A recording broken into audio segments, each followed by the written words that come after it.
Siamo live. Bene, buongiorno a tutti, grazie per aver accettato di partecipare a questo appuntamento di presentazione del rapporto Ecomafia 2020 per presentare le storie, i numeri e il racconto della criminalità ambientale in Italia e chiaramente con un focus nel Veneto. Lo faremo attraverso la presentazione dei dati del rapporto Ecomafia, uno strumento che Legambiente redige da oltre 20 anni e che fotografa i dati delle forze dell'ordine e della magistratura per riportare, diciamo, rendere leggibile quello che è lo stato del rapporto tra criminalità organizzata e ambiente nel nostro paese. Ovviamente i temi che sono più a fuoco nel nostro rapporto sono quelli dei traffici e degli smaltimenti di rifiuti e del ciclo legale del cemento, ma chiaramente non mancano gli attacchi alla biodiversità, il commercio di specie protette, al saccheggio di beni culturali purtroppo, agli incendi dolosi e agli abusi edilizi e alle truffe nel settore agroalimentare, che purtroppo sono anche in costante crescita, come così sono in crescita, monitorato dal rapporto, anche diciamo quel legame con la corruzione per i reati ambientali e quindi una penetrazione anche delle pubbliche amministrazioni nei territori. Lo faremo oggi appunto con questa presentazione grazie alla partecipazione di Enrico Fontana di Legambiente Nazionale, responsabile dell'Osservatorio Ambiente e Legalità di Legambiente, con una presentazione appunto dei nostri dati regionali e poi con gli interventi che saluto, diciamo, li saluto in ordine di intervento uno dopo l'altro, il dottor Giovanni Zorzi, sostituto procuratore della Repubblica presso il Tribunale di Venezia, il generale Giovanni Mainolfi, che è il comandante regionale della Guardia di Finanza, e il tenente di vascello Francesco San Germano, comandante dell'ufficio circondariale marittimo di Jesolo, dalla Capitaneria di Porto, poi con il tenente colonnello Alessandro Di Vido, dei Carabinieri Forestali, comandante del gruppo di Rovigo, col dottor Tomiato Loris, direttore dell'area tecnica di ARPA Veneto, con Marco Lombardo, che è coordinatore di Libera contro le mafie del Veneto, Maurizio Billotto, che è presidente di Legambiente Veneto Orientale e vicepresidente di Legambiente Veneto, con Ilario Simonaggio, che è responsabile del Dipartimento Legalità di CGIL Veneto, e poi con Francesca Zottis, che è vicepresidente del Consiglio regionale del Veneto, Giampaolo Bottacin, assessore all'ambiente della Regione Veneto, e Andrea Ferrazzi, senatore vicepresidente della Commissione parlamentare Ecomafie. Prima di passare la parola a Enrico Fontana per la presentazione nazionale dei dati del rapporto Ecomafia, do la parola al generale Giovanni Mainolfi, che purtroppo ha un impegno concomitante emerso questa mattina, e quindi gli diamo la parola subito per un saluto. Grazie, chiedo ancora scusa di questa variazione di scaletta che vi impongo. Purtroppo sono molto dispiaciuto veramente di dover abbandonare questa straordinaria occasione per me. Nei miei trascorsi professionali, non so se lo sapete, io sono particolarmente legato all'ambiente. Il mio nome è stato scritto con riferimento alla tracciatura della Terra dei Fuochi. All'epoca ero commissario straordinario di Agea, la relazione che fu presentata ai ministri competenti porta il mio nome. Io ero il responsabile del gruppo di lavoro che si occupò della questione e quindi l'ambiente, come dire, è un po' nel mio DNA come persona, ma lo è anche nel mio DNA come finanziere. Non a caso ieri si è inaugurata qui in Campo San Polo una mostra sulla Laguna Veneta e sul litorale veneto che,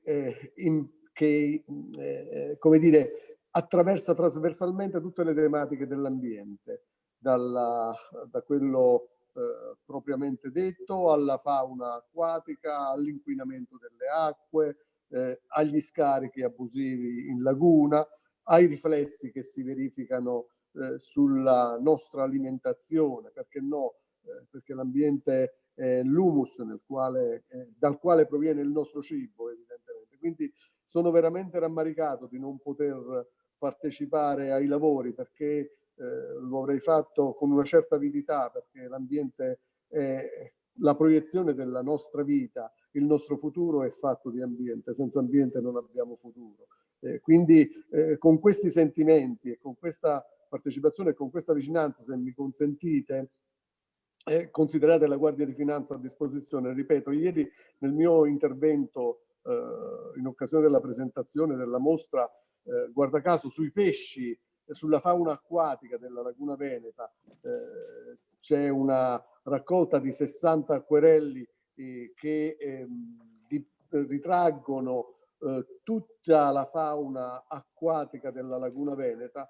Lo abbiamo fatto come Guardia di Finanza, e questo dimostra la sensibilità che la mia organizzazione pone con riferimento a questi temi, e quindi le due cose si incastrano a meraviglia. Ecco, forse è un'occasione per approfittare della platea che mi offrite per invitarvi a visitare questa mostra, perché si tratta di un approccio all'ambiente a tutto tondo, come ambiente da salvaguardare in termini di legalità, ambiente da salvaguardare in termini di vivibilità, ambiente da salvaguardare per il nostro futuro. Ecco, grazie e vi auguro buon lavoro. Grazie a lei, generale. Sicuramente, insomma, speriamo di aver modo di accogliere il suo invito e di nuovo rincontrarci per poter proseguire la discussione. Grazie, io proseguirei, darei subito la parola a Enrico Fontana. Insomma, teniamo i tempi rapidi perché siamo in tanti a dover ragionare su questa giornata importante. Bene, grazie, buongiorno e ben trovati a tutti. Dovrebbe essere già in condivisione, ecco, le slide che mi accompagneranno in questo intervento. Voglio davvero ringraziare tutte le autorità che hanno deciso di partecipare a questa nostra iniziativa, a questo nostro incontro, con questo sguardo ai dati del rapporto Ecomafia da una parte, ma soprattutto alla stagione che ci aspetta, quella del Piano Nazionale di Ripresa e Resilienza, per capire come quelle importanti risorse pubbliche possano essere spese nella maniera migliore possibile e messe a riparo dai rischi denunciati a più riprese, invece di distorsione, ecco, di infiltrazione criminale e di distorsione sul mercato. Questi sono i numeri del rapporto Ecomafia 2020. Vedete che abbiamo superato il muro dei 34.000 reati ambientali. Questi numeri sono il frutto del lavoro delle forze dell'ordine e delle capitanerie di porto, ci vengono comunicati appunto ogni anno ufficialmente. Abbiamo oltre 29.000 persone denunciate, più di 9.000 sequestri, 288 arresti, poi entreremo un pochino nel dettaglio. Siamo una media di 4 reati ambientali ogni ora, l'incremento rispetto al 2018 è stato del 23,1%. Noi analizziamo questi dati per filiere, per aree di interesse. Il ciclo legale del cemento, qui andiamo dalle cave abusive all'abusivismo edilizio, alle violazioni gravi che riguardano l'urbanistica ma anche gli appalti, vedete fortemente cresciuto, più 74%. Qui non c'è soltanto un dato che preoccupa per l'incremento, c'è anche, ma vale per tutti questi numeri, il riscontro delle attività di controllo che vengono fatte sul territorio. Nel caso specifico questo incremento è dovuto anche ad una forte iniziativa contro i fenomeni di illegalità legati al ciclo del cemento lungo le coste italiane delle capitanerie di porto nel 2019. Il ciclo legale dei rifiuti cresce, lo vedete anche qui, anche i reati contro gli animali. Ovviamente i dati sono tutti in crescita. Il 2019 è stato anche un anno veramente molto pesante dal punto di vista degli incendi boschivi. Questa è una delle categorie che ha maggiori oscillazioni da un anno all'altro. Ecco, per quanto riguarda il ciclo legale dei rifiuti, in particolare l'attività svolta dal Comando Tutela Ambiente dell'Arma dei Carabinieri, ma anche dalla Guardia di Finanza e con contributi diretti anche da parte della Polizia di Stato. L'Italia non è tutta uguale dal punto di vista della distribuzione di questi reati. Da tempo noi osserviamo come buona parte, il 44%, si concentri nelle 4 regioni a tradizionale presenza mafiosa. La Campania è sempre tristemente in cima a questa classifica, seguita appunto, lo vedete, dalla Puglia, dalla Sicilia, dalla Calabria. Sono reati spia, sono tutti reati di impresa, non sono tutti reati di mafia. Ci tengo a precisarlo. Qui dentro c'è anche criminalità ambientale, criminalità economica, però fa riflettere, questo senz'altro fa riflettere, dove la presenza delle mafie è più radicata e più forte, questi fenomeni crescono. Ci sono anche regioni come il Lazio e la Toscana che sono, ahimè, interessate da queste attività illecite. Per dare soltanto un dato di cronaca, è di circa 2 mesi fa un'inchiesta molto importante condotta in Toscana sui traffici illegali di rifiuti, l'operazione Cheo, che ha rivelato un interesse diretto dell''ndrangheta su queste filiere in quella regione. Tutto questo genera un business potenziale, l'abbiamo chiamato così, fatto di fatturati illeciti veri e propri per le specifiche attività criminali e di mercati di investimenti a rischio, che in questo caso riguardano soprattutto quelli delle 4 regioni più esposte ai fenomeni di infiltrazione mafiosa, che abbiamo stimato in 19,9 miliardi di euro. Questo per dare anche un senso dell'impatto economico. Accennava già Gigi Lazzaro al tema della corruzione collegate ai reati ambientali. Qui vedete che noi monitoriamo costantemente tutte le inchieste che vengono fatte in Italia, dove c'è questa connessione. I numeri li vedete, non ci torno, però notate che qui la classifica un pochino cambia, perché vedete che al secondo posto, dopo la Sicilia, c'è la Lombardia e a seguire il Lazio. La Lombardia è anche la regione d'Italia in cui nel 2019 si sono fatte più ordinanze di custodia cautelare per attività organizzata di traffico illecito di rifiuti in Italia. Da sola la Lombardia ha avuto più ordinanze di custodia cautelare di tutte e 4 le regioni a tradizionale presenza mafiosa. La legge sugli ecoreati del 2015 è stata una legge importantissima che ha segnato uno spartiacque anche dal punto di vista della tutela penale dell'ambiente, e qui grazie alla collaborazione col Ministero della Giustizia siamo in grado di dare i numeri sui procedimenti penali istruiti presso gli uffici giudiziari, le procure delle repubbliche, con le persone denunciate, le ordinanze di custodia cautelare. Le vedete suddivise anche per tipologia. Vedete l'inquinamento ambientale, che è quella più diffusa, il delitto di inquinamento ambientale, a seguire il traffico organizzato di rifiuti e così via. Abbiamo già una certa giurisprudenza, anche di Cassazione, per le ordinanze di custodia cautelare, ma c'è questa giurisprudenza anche per qualche processo che si è concluso, con sentenze di condanna definitive, come ad esempio quello contro la mala gestione della discarica Resit a Giuliano, in Campania. Il traffico illegale di rifiuti è sicuramente il fenomeno che più ci preoccupa. Qui vi abbiamo fatto vedere in questa torta che cosa emerge dall'analisi dei rifiuti sequestrati durante le numerosissime indagini giudiziarie che riguardano i traffici illegali di rifiuti. Vedete che la parte più significativa di questi traffici ha riguardato fanghi di depurazione contaminati. Stiamo parlando di oltre 56 milioni di tonnellate di rifiuti in tutto l'arco di applicazione di quello che era l'articolo 53 bis. Li vedete seguiti da rifiuti industriali, in particolare contaminati con metalli pesanti.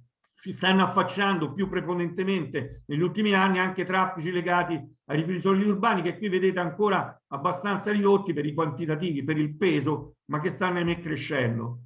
L'agromafia è un'altra finestra che accendo molto rapidamente. Non trattiamo soltanto i reati contro l'ambiente, è già stato detto dal generale Mainolfi, c'è una forte correlazione tra reati ambientali e tutela del patrimonio agroalimentare nel nostro paese. Aumentano i controlli, lo vedete, aumentano anche però i reati e le infrazioni, ma qui tornerò alla fine con le proposte e vado a concludere, perché noi abbiamo bisogno di irrobustire il quadro normativo. Ci segue anche appunto il senatore Andrea Ferrazzi e quindi ci rivolgiamo anche a lui da questo punto di vista. Innanzitutto con l'approvazione del disegno di legge contro le agromafie, le nuove norme sui reati agroalimentari, che è stato approvato con un larghissimo consenso dalla Commissione Giustizia della Camera e che noi auspichiamo venga rapidamente approvato, perché introduce finalmente i delitti contro la salute pubblica, addirittura il disastro sanitario, ma soprattutto l'agropirateria, insomma, tutela questo patrimonio straordinario. La stessa cosa deve avvenire per la tutela del patrimonio culturale. Vanno inserite nel codice penale sanzioni adeguate contro chi commette crimini contro gli animali. Proprio il Senato ha approvato recentissimamente una modifica alla nostra Costituzione che inserisce anche, oltre che l'ambiente e la transizione ecologica, anche il diritto degli animali all'articolo 9 della nostra Costituzione. Pensiamo che sia utile, questo lo chiede la Procura Nazionale Antimafia, inasprire anche le sanzioni che riguardano il ciclo illegale dei rifiuti, che vedete che continua ad essere molto preoccupante. E poi le cose che riguardano, le attività che riguardano le agenzie regionali per la protezione dell'ambiente, ed è fondamentale che siano messe in condizione di operare sempre di più e meglio. Una modifica sia alla legge 68 che a quella che ha istituito il Sistema Nazionale a Rete per la protezione dell'ambiente, questo blocco dell'invarianza dei costi, che è un limite da superare. E concludo, come associazione chiediamo che sia possibile alle nostre associazioni che si impegnano in tanti procedimenti penali e sono parte civile accedere gratuitamente alla giustizia. Grazie davvero. Grazie Enrico, veramente rapido, ma hai dato uno spaccato di come, diciamo, il virus dell'ecomafia e della criminalità nell'ambito, diciamo, dei reati, scusate, ambientali non abbia sosta, insomma, ecco, e ci siano sempre continua crescita di questi reati. Bene, andrò anch'io velocemente a presentare quelli che sono l'estratto dei dati, eccolo qui, per quanto riguarda la Regione Veneto, che sono contenuti nel rapporto e che abbiamo estratto per dare così un quadro di come questi trend stanno diciamo, dimostrandosi nella nostra regione, e quello che abbiamo diciamo, estratto ci dimostra come ci sia un aumento dei reati accertati complessivamente da parte delle forze dell'ordine, lo vedremo insomma buona parte legato appunto a un incremento, a un boom nel ciclo del cemento dovuto sicuramente a maggiori controlli, e quindi questo dimostra diciamo che l'attività di controllo è assolutamente indispensabile per andare a accertare anche nella nostra regione quelli che sono reati legati al ciclo di cemento. In particolar modo poi andremo a capire anche dove questo si va a collocare con gli interventi successivi. Le persone denunciate sono anche queste chiaramente in aumento, anche se il trend diciamo, di aumento non è così importante. I sequestri invece sono rimasti più o meno invariati negli anni. Quello che notiamo, cioè di questi 913 reati ambientali accertati sul territorio regionale su diciamo, gli ambiti prevalenti, che sono quello dei rifiuti, appunto il ciclo dei rifiuti e il ciclo del cemento che abbiamo preso in esame, possiamo parlare di all'incirca 2 reati e mezzo al giorno. Chiaramente diciamo, non è il ritmo purtroppo devastante a livello nazionale, ma è un ritmo che ci preoccupa per quanto riguarda la regione. Quali sono diciamo, l'andamento? Lo vedete qui, i reati principali, insomma, per quanto riguarda così un esempio su un passateci così, insomma, ecco il capannone come esempio di elemento sia per quanto riguarda reati di ciclo del cemento e sia come esempio per quanto riguarda reati nel ciclo dei rifiuti. Sono stati tanti i casi all'ordine diciamo della cronaca nel nostro territorio proprio su questi due fronti, e in particolar modo su quello diciamo dei rifiuti stipati in capannoni, che sono diciamo un elemento purtroppo di presenza nel nostro territorio molto importante, che può subire modifiche diciamo edilizie e quindi essere abusi che diventano altre strutture o essere utilizzati per male ragioni di deposito di rifiuti pericolosi.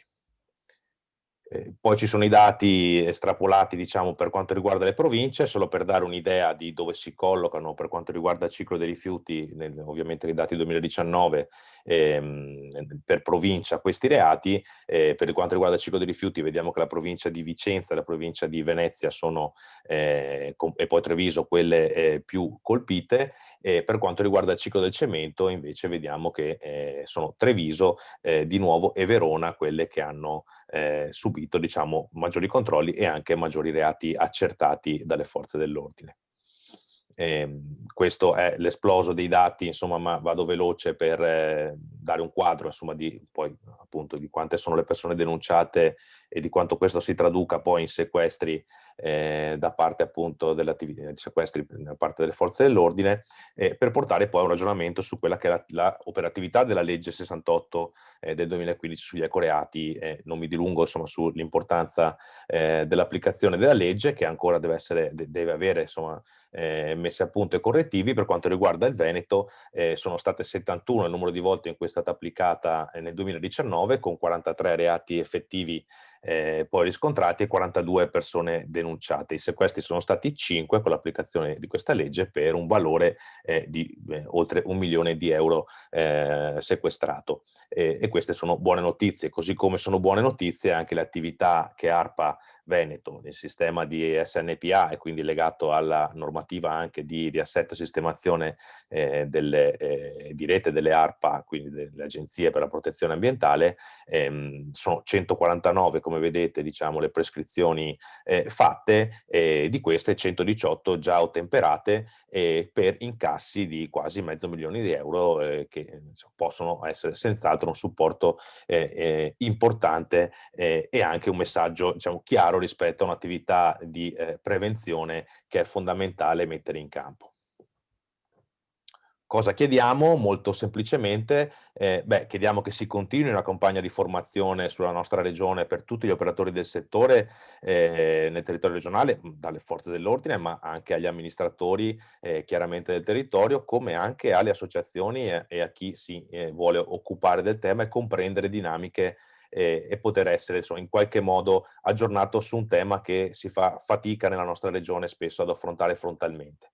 Poi chiediamo, avendo una legge varata nel 2012, una legge regionale che proprio di legalità va a inquadrare diversi aspetti, è una buona legge che ha però necessità, per come crede la Lega Ambiente, di una sostanziale applicazione di tutte le buone azioni e buone pratiche che sono inserite in questa legge, e anch'essa dovrebbe essere maggiormente diciamo penetrante rispetto alla comprensione da parte dei cittadini. E poi diciamo, non lo chiediamo chiaramente alla Regione, ma lo chiediamo al Governo, l'approvazione finalmente di quei decreti attuativi per la legge appunto sul Sistema Nazionale di Protezione Ambientale, la 132 del 2016, perché insomma bisogna partire, speriamo, subito da quegli aspetti, diciamo, che mettono a fuoco gli ispettori ambientali e gli uffici di polizia giudiziaria, che sono quel contributo importante che deve arrivare alle ARPA nei territori per poter svolgere in maniera diciamo con il personale, quindi non tanto con le risorse, anche con le risorse, ma anche con il personale qualificato per svolgere l'attività che deve assolutamente essere migliorata, perché abbiamo visto che quando si ricercano i reati anche nella nostra regione aumentano poi quelli effettivamente contestati. Io vi ringrazio, anch'io sono stato rapido, ma nel corso, diciamo, della mattinata avremo modo di esplorare meglio poi questi dati. Grazie. E passo anche direttamente, Enrico, non so se vuoi aggiungere qualcosa. No. Passerei la parola allora al dottor Giovanni Zorzi, sostituto procuratore presso il Tribunale di Venezia, e gli passo la parola. Grazie. Bene, grazie, buongiorno a tutti, grazie dell'invito per discutere di questi temi che sono sempre interessanti. Ho potuto dare un'occhiata ai dati o delle rappresentazioni che sono stati focalizzati da questo rapporto. Come dire qualcosa di interessante di questa materia, che sicuramente è una materia che porterebbe via molto tempo. Beh, prima di tutto mi focalizzerei sulla risposta normativa, che è la mia competenza specifica. Sicuramente la legge del 2015 sugli ecoreati, almeno dal punto di vista del principio e del manifesto culturale, è stata molto importante. Ha trasferito finalmente nel piano dei delitti quelli che prima fondamentalmente erano solo delle contravvenzioni. Per chi non è avvezzo per quanto riguarda aspetti giuridici, le contravvenzioni, diciamo, sono un reato minore, meno importante del delitto, e quindi chiaramente focalizzano una attenzione meno forte da parte dell'opinione pubblica, dello Stato e degli enti pubblici. Quindi questo passaggio sicuramente è stato un passaggio importante, un passaggio culturale significativo. Tuttavia, dal punto di vista pratico, devo dire, a parte gli elementi che sono stati illustrati, che riguardano poi il momento iniziale, il momento della denuncia, il momento dei primi riscontri, credo che ancora qualcosa ci sia da fare. La normativa deve essere un po' completata, meglio articolata, meglio puntualizzata.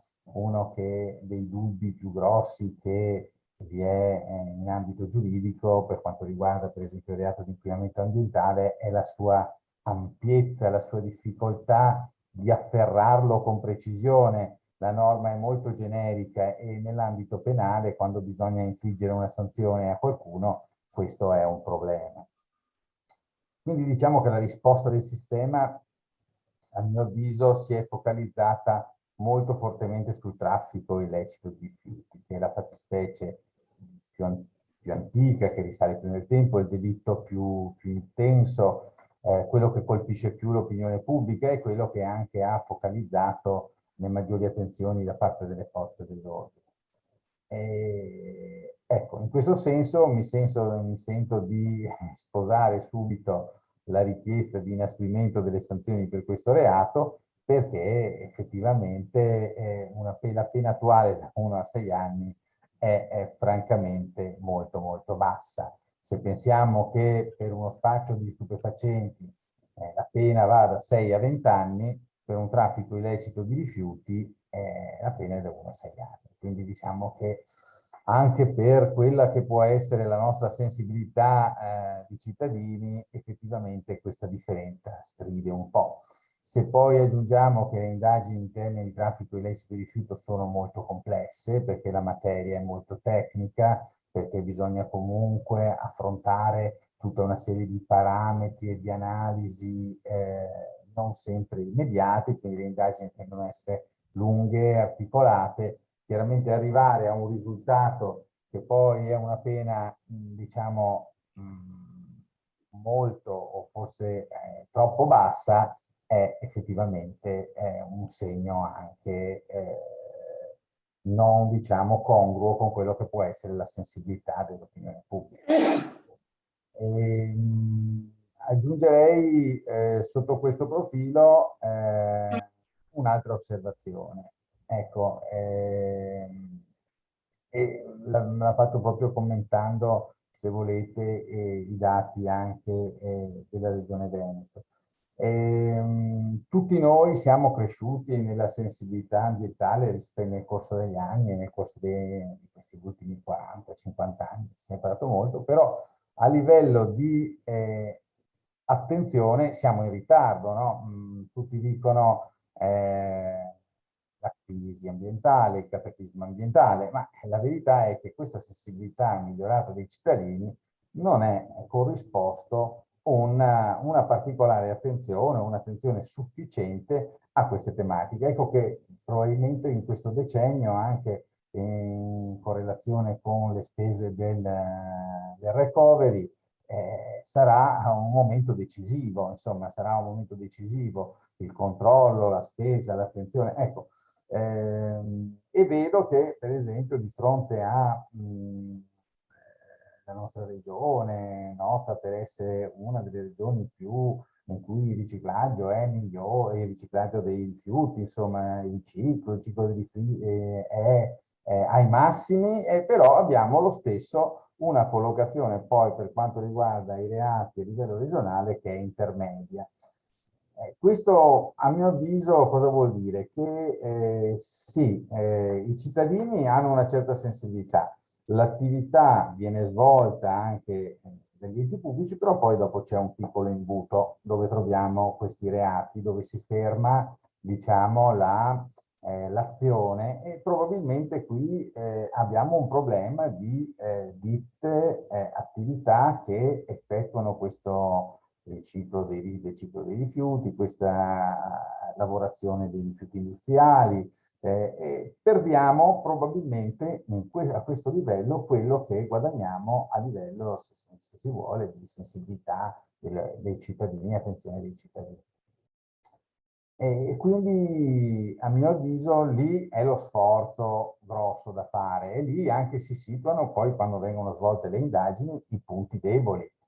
Le ditte che operano in questo ciclo non hanno la professionalità, la capacità sufficiente per gestirlo in maniera adeguata e vengono colpite da indagini, perché poi obiettivamente non lavorando bene l'attività, che sia il rifiuto industriale, che sia il rifiuto solido urbano, che sia la plastica e così via, vengono colpiti da segnalazioni, attività di indagine, sequestri e quant'altro. Quindi sposo sicuramente la necessità di una formazione, ma una formazione che deve essere anche a livello tecnico delle ditte che lavorano questi rifiuti, diciamo, che sono poi alla fine prodotto dell'attività umana, ma che meritano, a mio avviso, un'attenzione particolare. Ecco, lì forse uno sforzo dal punto di vista tecnologico, tecnico, di miglioramento è importante. E inoltre questo che cosa aiuterebbe? Aiuterebbe a distinguere le società, le ditte che sanno lavorare da quelle che non sanno lavorare, perché purtroppo compaiono all'orizzonte molte società, soggetti, ecco, che dicono di saper lavorare e poi non sanno lavorare, perché la loro attività si limita a spostare i rifiuti da qui a lì, non trattarli, confondere, farne perdere la tracciabilità e alla fine lo smaltimento illegale è assicurato. Quindi io su questo, secondo me, dal punto di vista interno, proprio di quello che possiamo fare come società, come sistema, è quello di migliorare questa fase del recupero e del riciclo, ma proprio dal punto di vista tecnico, in modo da non dover più mandare i rifiuti in Cina, in Germania, quant'altro, ma invece utilizzarli come quello che sono, alla fine una risorsa, perché poi alla fine quando sono adeguatamente lavorati e trattati diventano una risorsa per tutti. Altra cosa, e poi insomma altra osservazione, chiaramente dove questa cosa non si riesce a fare, ecco che i rifiuti crescono in maniera esponenziale, non si sanno più gestire. Il caso per esempio che viene illustrato delle regioni Campania o Puglia o così via è legato al fatto che ovviamente lì il ciclo, i rifiuti sono prodotti ma nessuno li smaltisce, non ci sono ditte che li smaltiscono. Quindi alla fine lì si inserisce la criminalità organizzata, dove c'è una mancanza di conoscenza, di capacità, di tecnologia, ecco si inserisce la criminalità organizzata, che non ce l'ha la tecnologia. E cosa fa? Seppellisce i rifiuti, li sposta, li porta nei capannoni al nord Italia, trova qualunque modo dove sistemarli, perché alla fine, senza mettere in campo nessuna risorsa, ottiene il pagamento della somma prevista per lo smaltimento senza farlo. Allora, alla fine quello è il problema. Ecco quindi anche una cartina di tornasole per distinguere l'impresa, la società che può esistere nel ciclo di rifiuti dall'impresa, diciamo, a tendenza criminale, la sua professionalità. Alla fine. E su questo, secondo me, si gioca molto del futuro del traffico di rifiuti.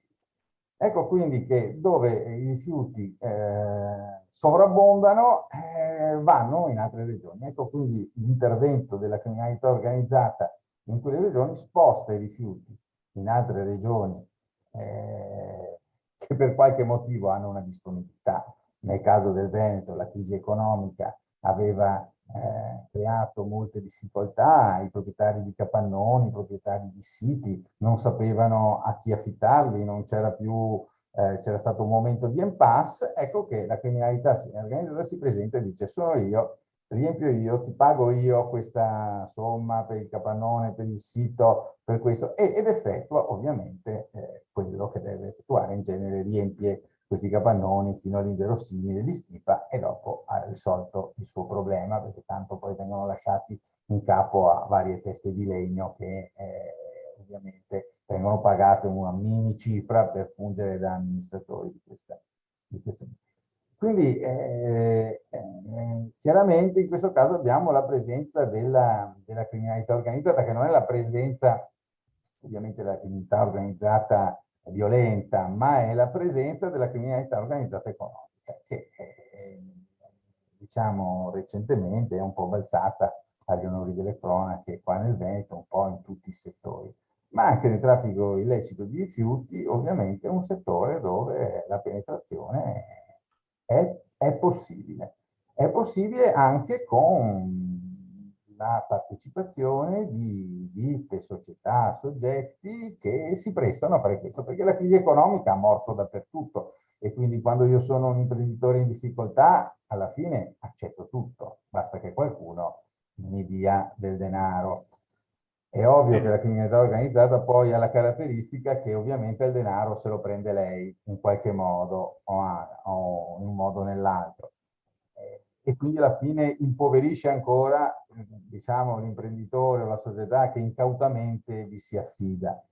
Però in un primo momento la criminalità organizzata si presenta con la faccia pulita. La società importante, la società che fa il lavoro, la società che appalta, che paga in contanti, che non ha problemi a gestire i rapporti economici e poi un po' alla volta ovviamente la situazione degenera e l'imprenditore, se mi permettete, locale che per una crisi ha accettato un certo tipo di scorciatoia, poi alla fine si trova legato mani in piedi.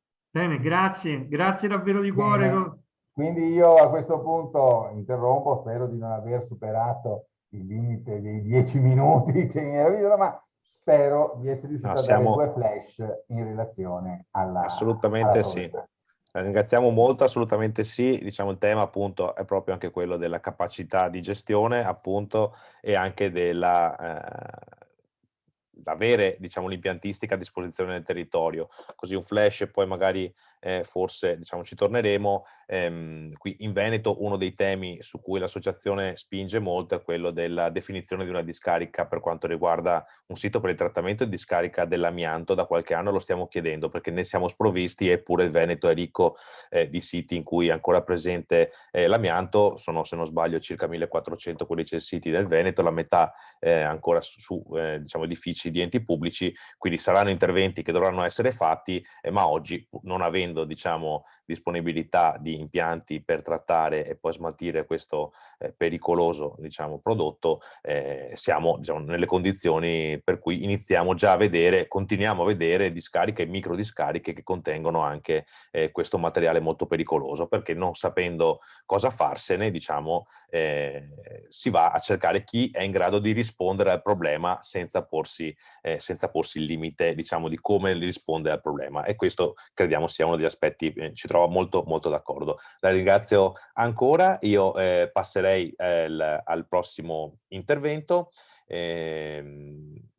Scusate, essendo, diciamo, il generale Mainolfi già intervenuto, do la parola al tenente di vascello Francesco San Germano della Capitaneria di Porto, comandante dell'ufficio circondariale marittimo di Jesolo. Buongiorno e ringrazio anzitutto gli organizzatori per il gentile invito. Rivolgo un deferente saluto alle autorità civili e militari presenti.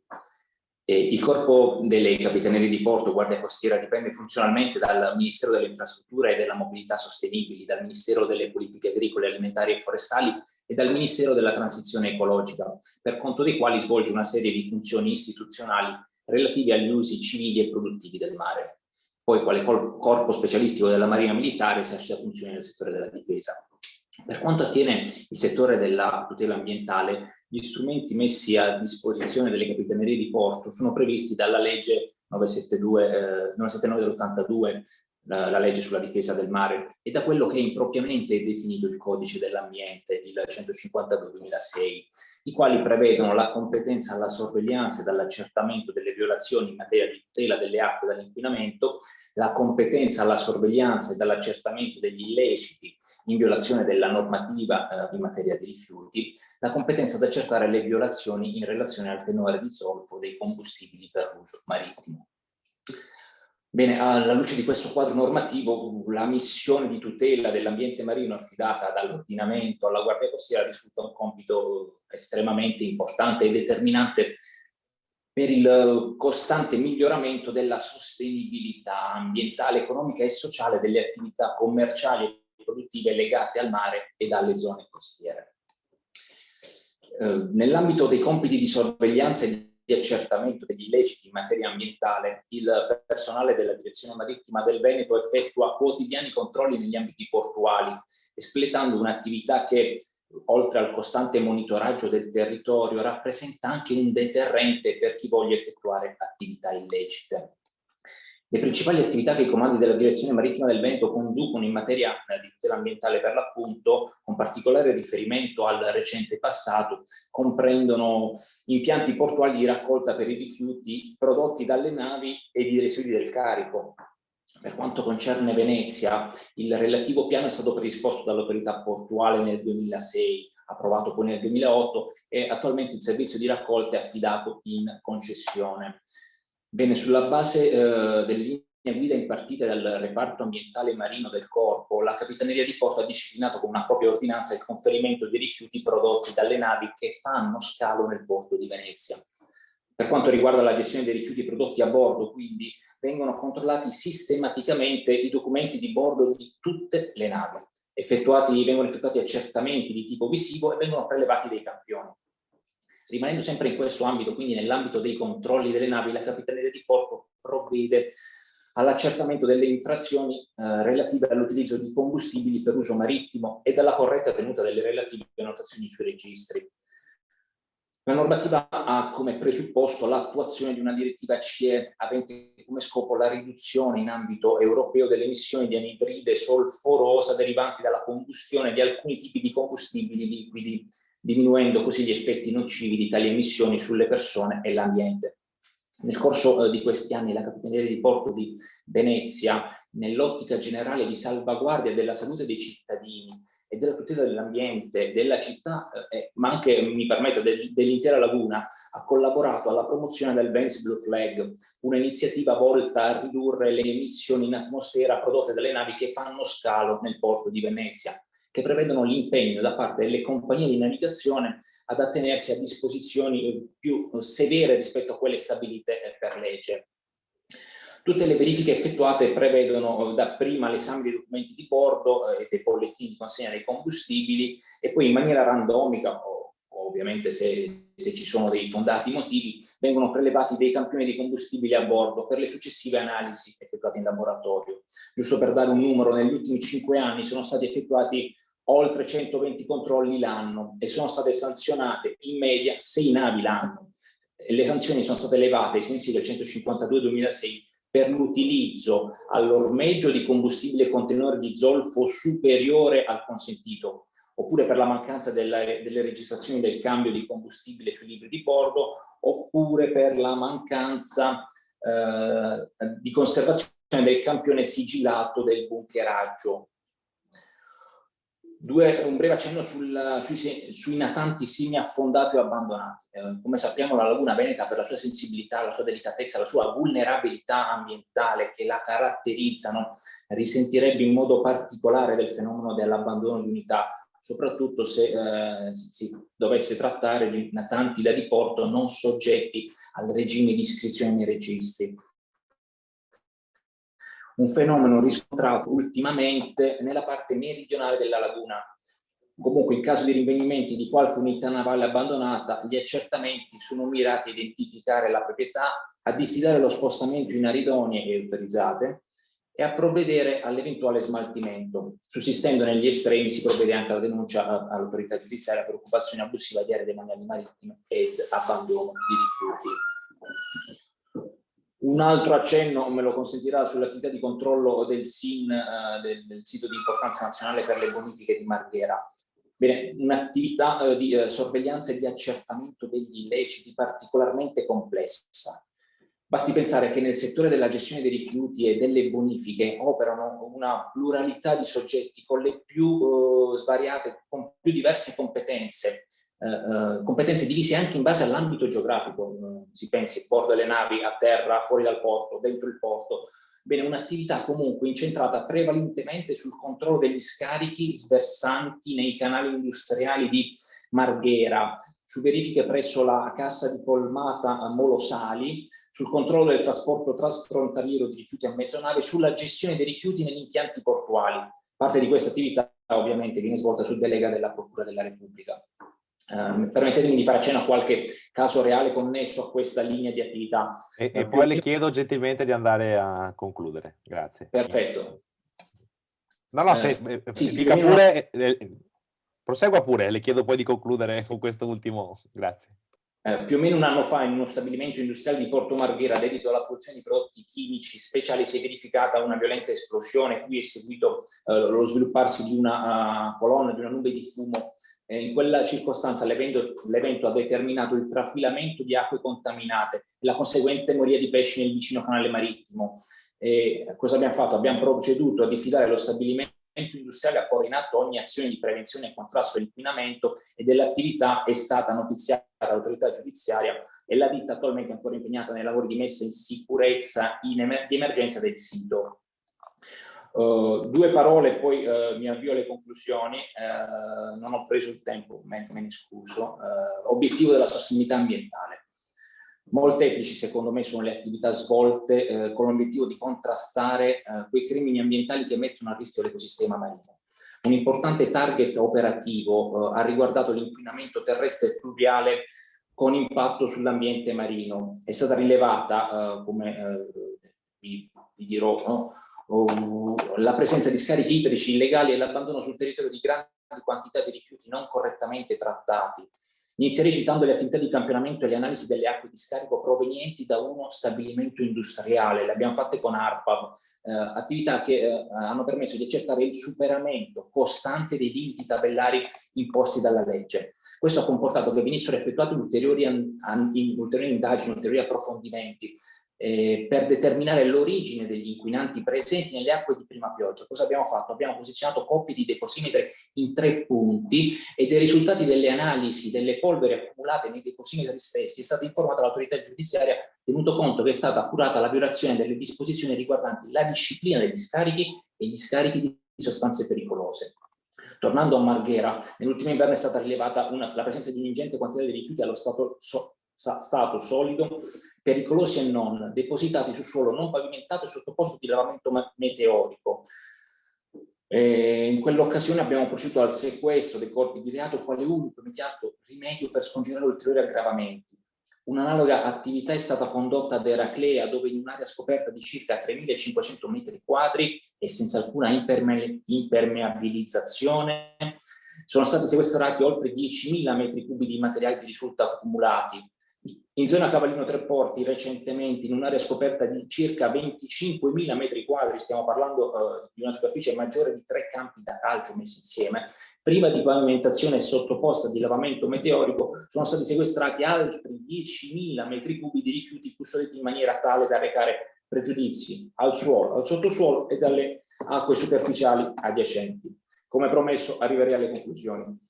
Quanto seppur brevemente accennato delinea evidenzia l'impegno posto in essere in un ambito che assume anche a livello locale un crescente rilievo, con settori di intervento che spaziano dalle aree portuali alle aree demaniali marittime, per finire poi a bordo delle navi, ambienti eterogenei caratterizzati da normative e tipologie di controlli diversi che richiedono sempre più specifiche competenze.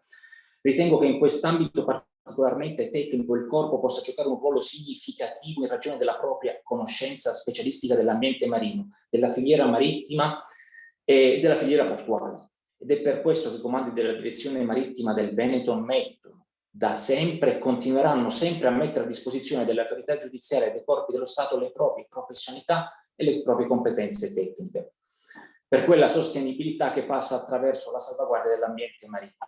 Ambiente marino e costiero salvaguardato da ogni forma di minaccia, naturale o umana, minacce particolarmente sentite dall'utenza nella nostra regione, che fa del proprio patrimonio naturale uno dei principali elementi di attrazione. Vi ringrazio per l'opportunità offertami e per l'attenzione. Grazie a lei, Tenente San Germano, e per il lavoro minuzioso di indagine che ci ha raccontato e per l'attenzione particolare a uno specchio d'acqua così importante come quello della Laguna di Venezia e dell'area di Porto Marghera, che sicuramente merita grande attenzione. Ora passiamo la parola rapidamente al Tenente Colonnello Alessandro De Vido dei Carabinieri Forestali, il comandante del gruppo di Rovigo.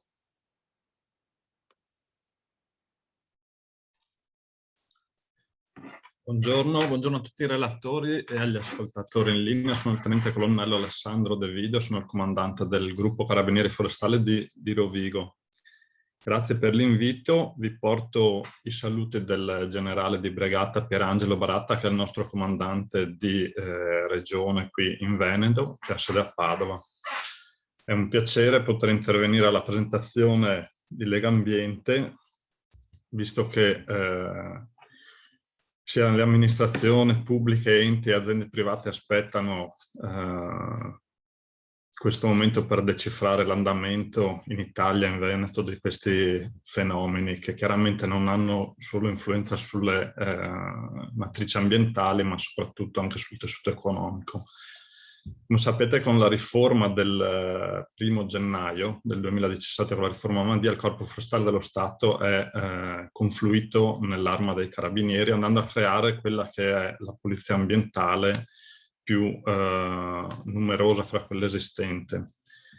Il comando regione di Padova, che dipende da una grande unità che ha sede a Roma, guida anche il nucleo operativo ecologico che in Veneto ha sede a Venezia e a Treviso, e il comando tutela agroalimentare. In Veneto siamo circa 450 unità che sono suddivise in 3 linee: la linea della tutela forestale, la linea biodiversità sulle riserve naturali e la linea parchi all'interno dei parchi nazionali, tipo il Parco Dolomiti Bellunesi a Feltre. I militari dell'Arma che frequentano il corso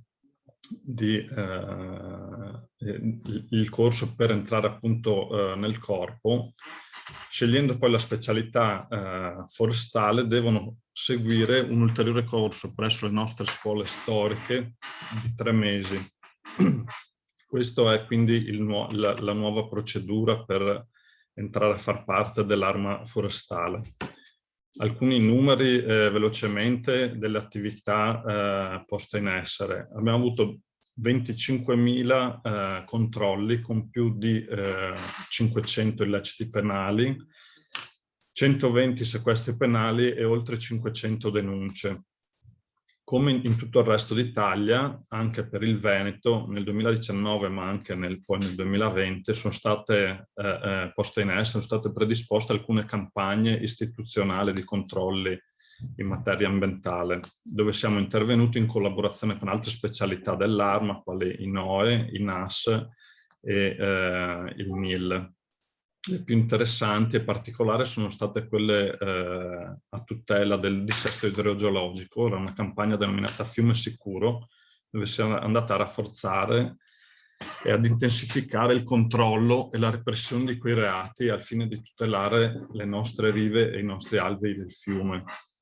Questo in particolare verso abusi edilizi e sversamenti incontrollati nei corpi ricettori. Questa campagna, per una regione come il Veneto, che è soggetta a smottamenti facili e continui, soprattutto in seguito alle alluvioni, rappresenta un ulteriore passo verso la sicurezza per i nostri territori.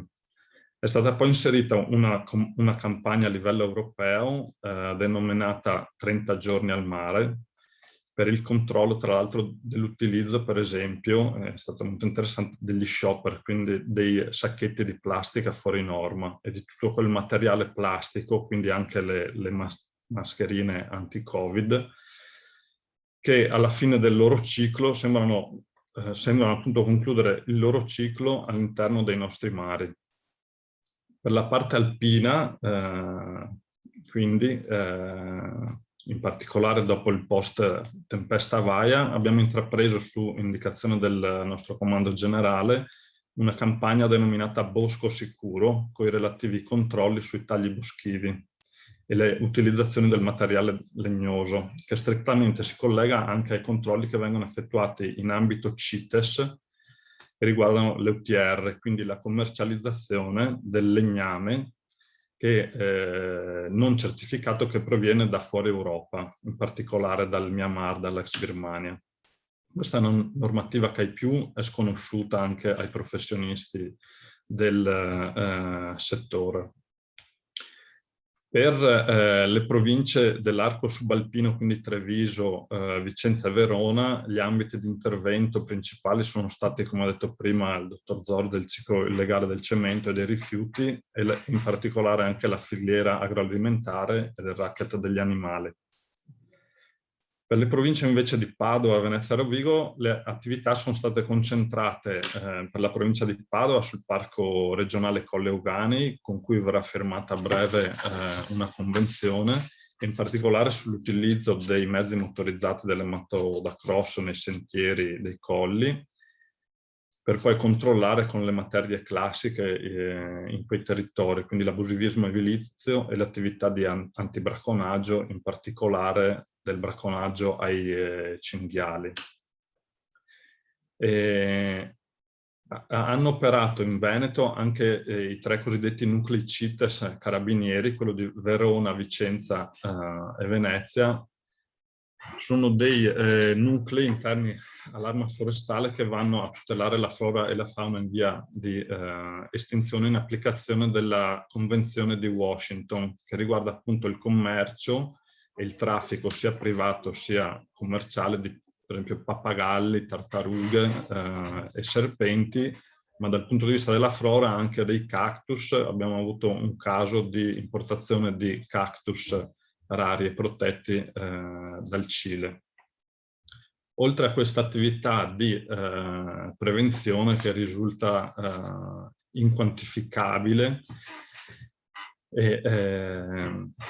e oltre all'attività repressiva, che però giunge purtroppo post illecito e quindi a danno avvenuto, abbiamo, in base a dei progetti europei, anche un'attività di monitoraggio, in particolare per quanto riguarda il lupo, l'orso e anche nella zona di Tarvisio, quindi nel Friuli, la presenza della lince. Mi piace sottolineare come a fortificare la collaborazione nella materia di tutela ambientale già sono intervenute anni addietro le stipule di alcune convenzioni da parte dell'ARMA e in particolare già era preesistente col Corpo Forestale dello Stato, abbiamo la convenzione con Legambiente e anche con altre associazioni, quale per esempio Libera di Don Ciotti. Fondamentale poi è per l'Arma Forestale la convenzione con la Regione Veneto, che andrà in proroga proprio nelle prossime settimane. È già stato deliberato in giunta regionale la firma. E si viene a confermare e rinsaldare la collaborazione soprattutto in alcuni campi, quindi la tutela dei marchi di origine dei nostri prodotti agroalimentari locali, anche con l'ausilio dell'ICQRF di Treviso e del Ministero delle Politiche Agricole. Abbiamo poi il controllo delle cave e delle escavazioni che continuano anche in mancanza delle dovute autorizzazioni. A conclusione dell'intervento direi che si può sicuramente affermare come questo periodo di Covid, questo periodo di crisi ha sicuramente avvantaggiato queste ecomafie. Chiaramente hanno approfittato di questo periodo di crisi sfruttando i vantaggi di potersi muovere in maniera più agile, in maniera più veloce, senza regole. E tutto questo ha portato delle distorsioni, oltre che nella matrice ambientale, anche nel mercato economico, aumentando anche i guadagni che vengono occultati al fisco. Vorrei accennarvi velocemente, poi concludo, ad una situazione che vivo in prima persona qui a Rovigo con i miei militari, che è quella del racket del pesce, noi lo denominiamo. È una situazione o comunque una denominazione che potrebbe far sorridere a molti. In prima battuta appare come un fenomeno che non procura un grande allarme sociale. Sembra di poca importanza rispetto al ciclo dei rifiuti o al ciclo del cemento. Considerato però che il pesce di cui vi parlo va a finire il più delle volte sulle nostre tavole. Tutto inizia con la pesca abusiva di carpe, lucci, siluri, a volte anche storioni, con mezzi illegali e vietati. Reti a maglie molto strette, lunghe anche 2 chilometri, che vengono rilasciate lungo i nostri fiumi, a partire dal Po, in alcuni canali, in alcune golene della nostra pianura. Ai primi pescatori, che comunque sono pescatori di professione, si sono aggiunti, che erano di origine est europea, si sono aggiunti poi dei personaggi provenienti dalla Cina e in questo periodo di crisi anche dei soggetti italiani locali. Pescano la notte, si spostano con mezzi magari privi di assicurazione e di revisione, per navigare con piccole imbarcazioni fatiscenti anche durante la piena del Po. Ancorano le reti alle rive, andando a provocare danni che solamente in un secondo tempo, con le piene all'alluvione, appariranno in tutta quella che è la loro gravità. Un'estremità per poi parlare di come il pesce viene pescato, quindi con le scariche elettriche, oltre che con queste reti. Con le scariche elettriche, quindi con un cavo che viene immerso in acqua e al rilascio della scarica tutti i pesci nelle vicinanze vengono attratti dalla corrente, materialmente attratti dalla corrente, e vengono storditi o uccisi per essere poi raccolti con un rettino. Passaggio successivo, che è quello più interessante e più pericoloso, è dal punto di vista della sanità e dal punto di vista igienico. Il pesce viene caricato in furgoncini, in casse senza ghiaccio, senza rispettare la catena del freddo, e giunge poi nei nostri mercati ittici dopo essere stato fraudolentemente, con frode, tracciato. Viene poi riacquistato dagli stessi soggetti, mentre un'altra parte del prodotto viene nascosto in magazzini privati. La conclusione di tutto ciò è che il prodotto viene introdotto nel mercato alimentare sia nazionale che internazionale, per giungere poi anche nelle nostre tavole. Quindi questa situazione era per dimostrare come da un semplice atto che ai più sembra appunto innocuo, abbiamo una catena di situazioni a rischio incontrollabile, soggetti che, questo va sottolineato, in piena crisi Covid si spostano senza rispettare le norme sanitarie, la sicurezza stradale messa a rischio da mezzi illegali, per passare poi al vero e proprio danno ambientale lungo i fiumi, la distruzione della fauna ittica dei nostri fiumi, ma soprattutto il rischio che corriamo avendo nei nostri piatti degli alimenti che non sono tracciati e sono provenienti da situazioni di inquinamento varia. Grazie Tenente Colonnello per aver dato anche un inciso su un'altra area così importante come quella del Delta del Po e su un problema come della pesca abusiva che ha una ricaduta di problematiche ambientali significativa. E ringrazio anche di aver ricordato il lavoro sulla plastica, perché ricordiamo le buste di plastica dal 2012 nel nostro paese sono vietate per legge, purtroppo ancora si trovano, e dobbiamo in qualche modo cercare di andare anche lì all'origine del problema per impedire che scendano e arrivino fino al mare. Grazie di nuovo. Grazie. Io passerei al dottor Loris Tomiato di ARPA Veneto, direttore dell'area tecnica, chiedo anche a lui di stare nei tempi, nei 7-8 minuti al massimo. Grazie. Allora, buongiorno a tutti. Grazie di questa possibilità di comunicare uno spaccato dell'attività di controllo che ARPA fa.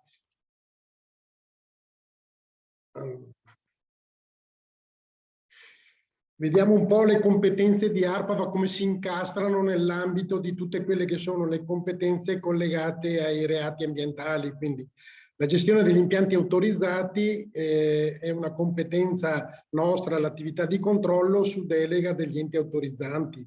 Abbiamo poi l'abbandono dei rifiuti, dove tutti i nostri comuni veneti sono impegnati insieme con gli organi di PG, e ARPA anche in questo caso fornisce il supporto al piano di rimozione e di smaltimento. Nell'ambito invece di quello che è più propriamente il trasporto e il traffico di rifiuti sono gli organi di polizia, e noi andiamo a supporto quando serve la caratterizzazione del rifiuto con il nostro laboratorio. Nell'ambito invece degli interventi sostitutivi rispetto al danno al responsabile dell'abbandono, anche qua i comuni veneti spesso hanno l'onere anche economico insieme con la provincia e la regione, e quindi anche qua il ruolo di ARPA è un ruolo di supporto tecnico. Nell'ambito invece della vera e propria gestione dei rifiuti, in materia di autorizzazione, queste sono sia di competenza regionale ma più propriamente di competenza provinciale, e anche qua il supporto tecnico di ARPA è in sostanza uno degli elementi fondamentali della nostra attività.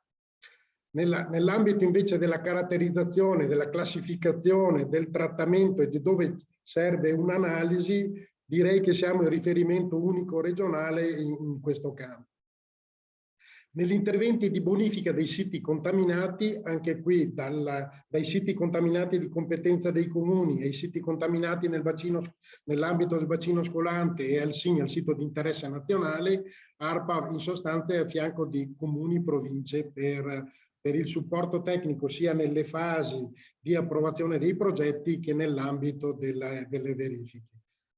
Nell'applicazione della legge 68 siamo insieme con gli organi di PG, perché rappresentiamo, oltre a una polizia giudiziaria operante e anche l'organo asseveratore tecnico delle prescrizioni impartite.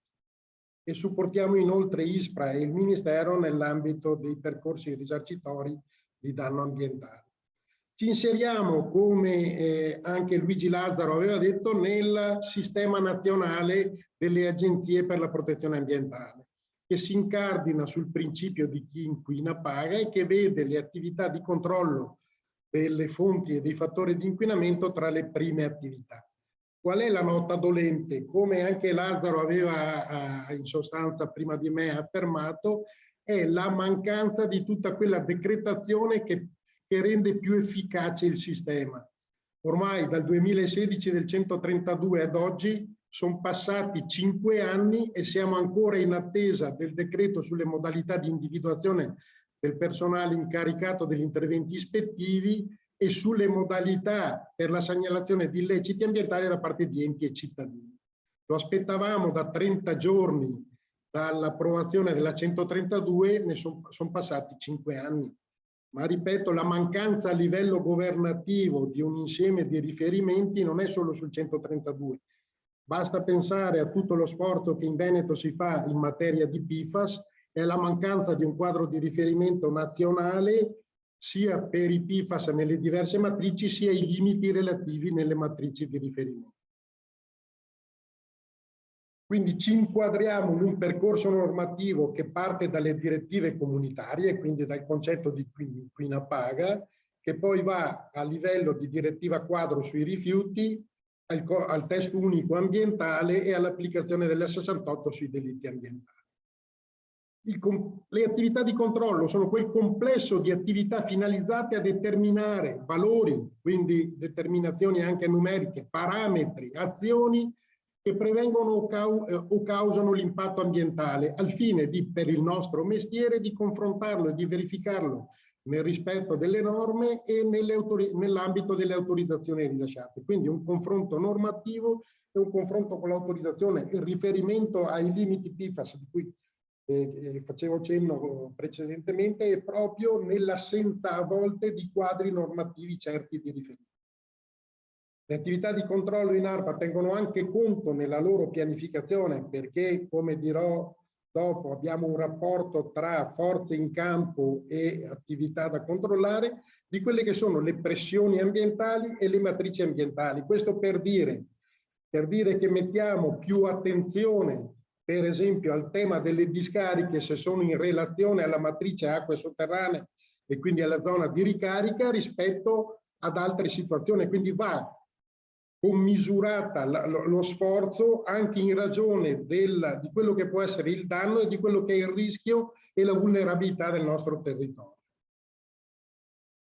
Corro un po' per andare a... Allora, vi do un dato che riguarda in sostanza il controllo degli impianti di trattamento rifiuti nell'ultimo triennio. Il numero di aziende operanti in Veneto tra AIA, procedure ordinarie 208 e procedura semplificata è di circa poco meno di 1500. Noi ne controlliamo grosso modo tra i 250 e i 350 impianti all'anno e come vedete abbiamo in sostanza come agenzia la nostra PG operante ha fatto una media di un centinaio, andiamo dai 191 del 2018 agli 86 del 2020, anno della pandemia. Solo in materia di rifiuti, per esempio nel 2020 su 186 notizie di reato totali, 86 erano concentrate nel campo dei rifiuti. Quindi siamo tra coloro che asseverano, cioè che asseverano nell'ambito del percorso degli ecoreati della 68, che come il procuratore Zorzi aveva in sostanza accennato, merita ancora di approfondimento e di un maggior anche dettaglio di incisività. Siamo tra chi, ai sensi del 318 bis, agisce sia come organo di polizia insieme con le altre forze di polizia, quindi abbiamo fatto e facciamo continuamente attività congiunta con Guardia di Finanza, con la Capitaneria, come chi mi ha preceduto, San Germano, ha in sostanza elencato, o con il corpo forestale, ma rappresentiamo anche l'organo asseverante. Quindi nel momento in cui la polizia giudiziaria identifica un reato che possa essere assoggettato al 318, la prescrizione che emerge per sanare quel reato viene asseverata tecnicamente dai tecnici di ARPA.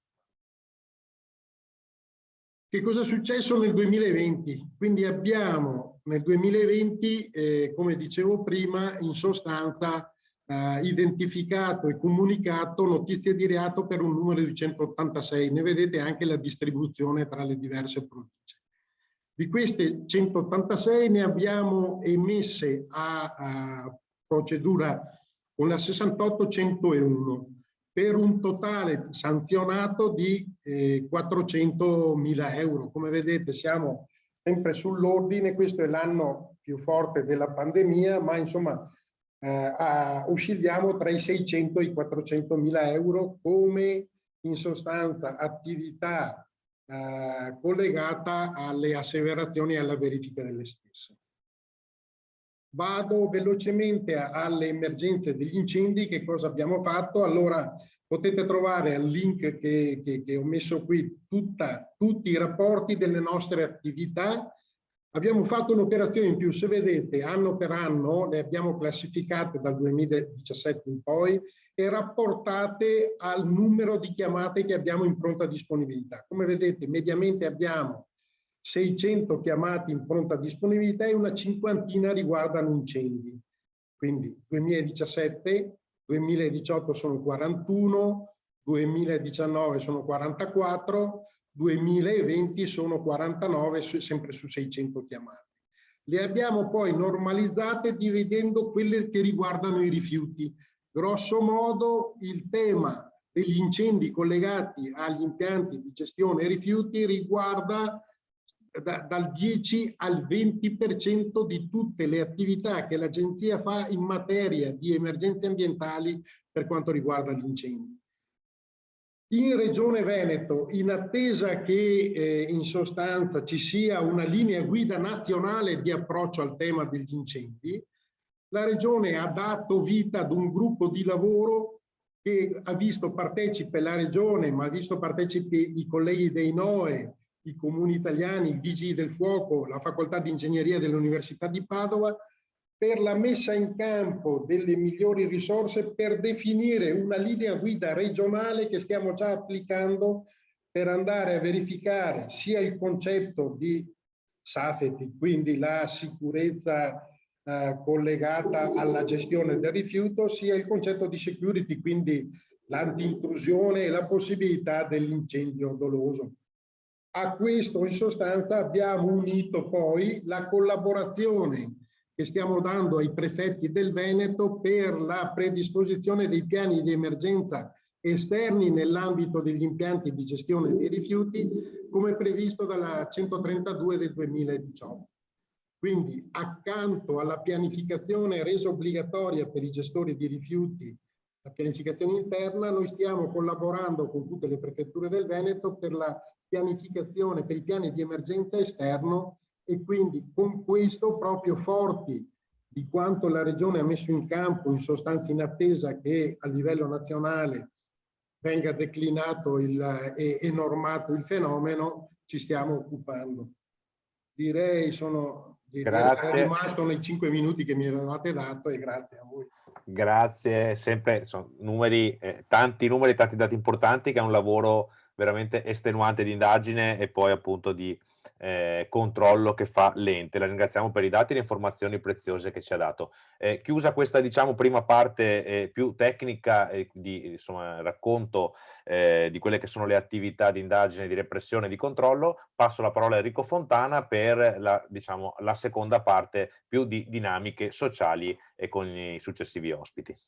Grazie, grazie Luigi. Allora è stato molto importante secondo me offrire a tutti noi l'occasione di ascoltare direttamente da chi agisce sul territorio che cosa sta succedendo accanto ai numeri che abbiamo dato come Legambiente, la fotografia di quello che accade. Ecco, avete ascoltato anche la complessità delle azioni che fanno le forze dell'ordine, le capitanerie di porto, l'ARPA regionale, i temi di cui si devono occupare, dagli scarichi abusivi in mare alla pesca illegale, un grande lavoro. È stato importante ascoltarlo ed è, penso, un'occasione utile per tutti. Ora, come contribuiamo insieme, associazioni, organizzazioni sindacali, chi ha rappresentanze politiche istituzionali ai vari livelli, perché questo sforzo sia ancora più efficace nell'azione preventiva e repressiva. Quindi, raccomandando a tutti il rispetto dei tempi, abbiamo questa seconda pagina e chiedo di intervenire a Marco Lombardo di Libera, e sono felice di ritrovarlo, proprio per sottolineare il ruolo delle associazioni in questa sfida così importante. Prego Marco.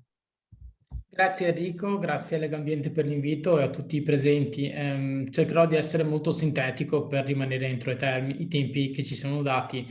Il ruolo delle associazioni di noi di Libera, di Legambiente, delle realtà che operano è quello di provare a portare una lettura di quello che sta succedendo nel nostro territorio, relazionandoci con quelli che sono sia gli attori sociali sia gli enti istituzionali, per cercare di trovare una risposta che sia una risposta condivisa, ognuno all'interno di quelli che sono i propri ambiti e le proprie competenze.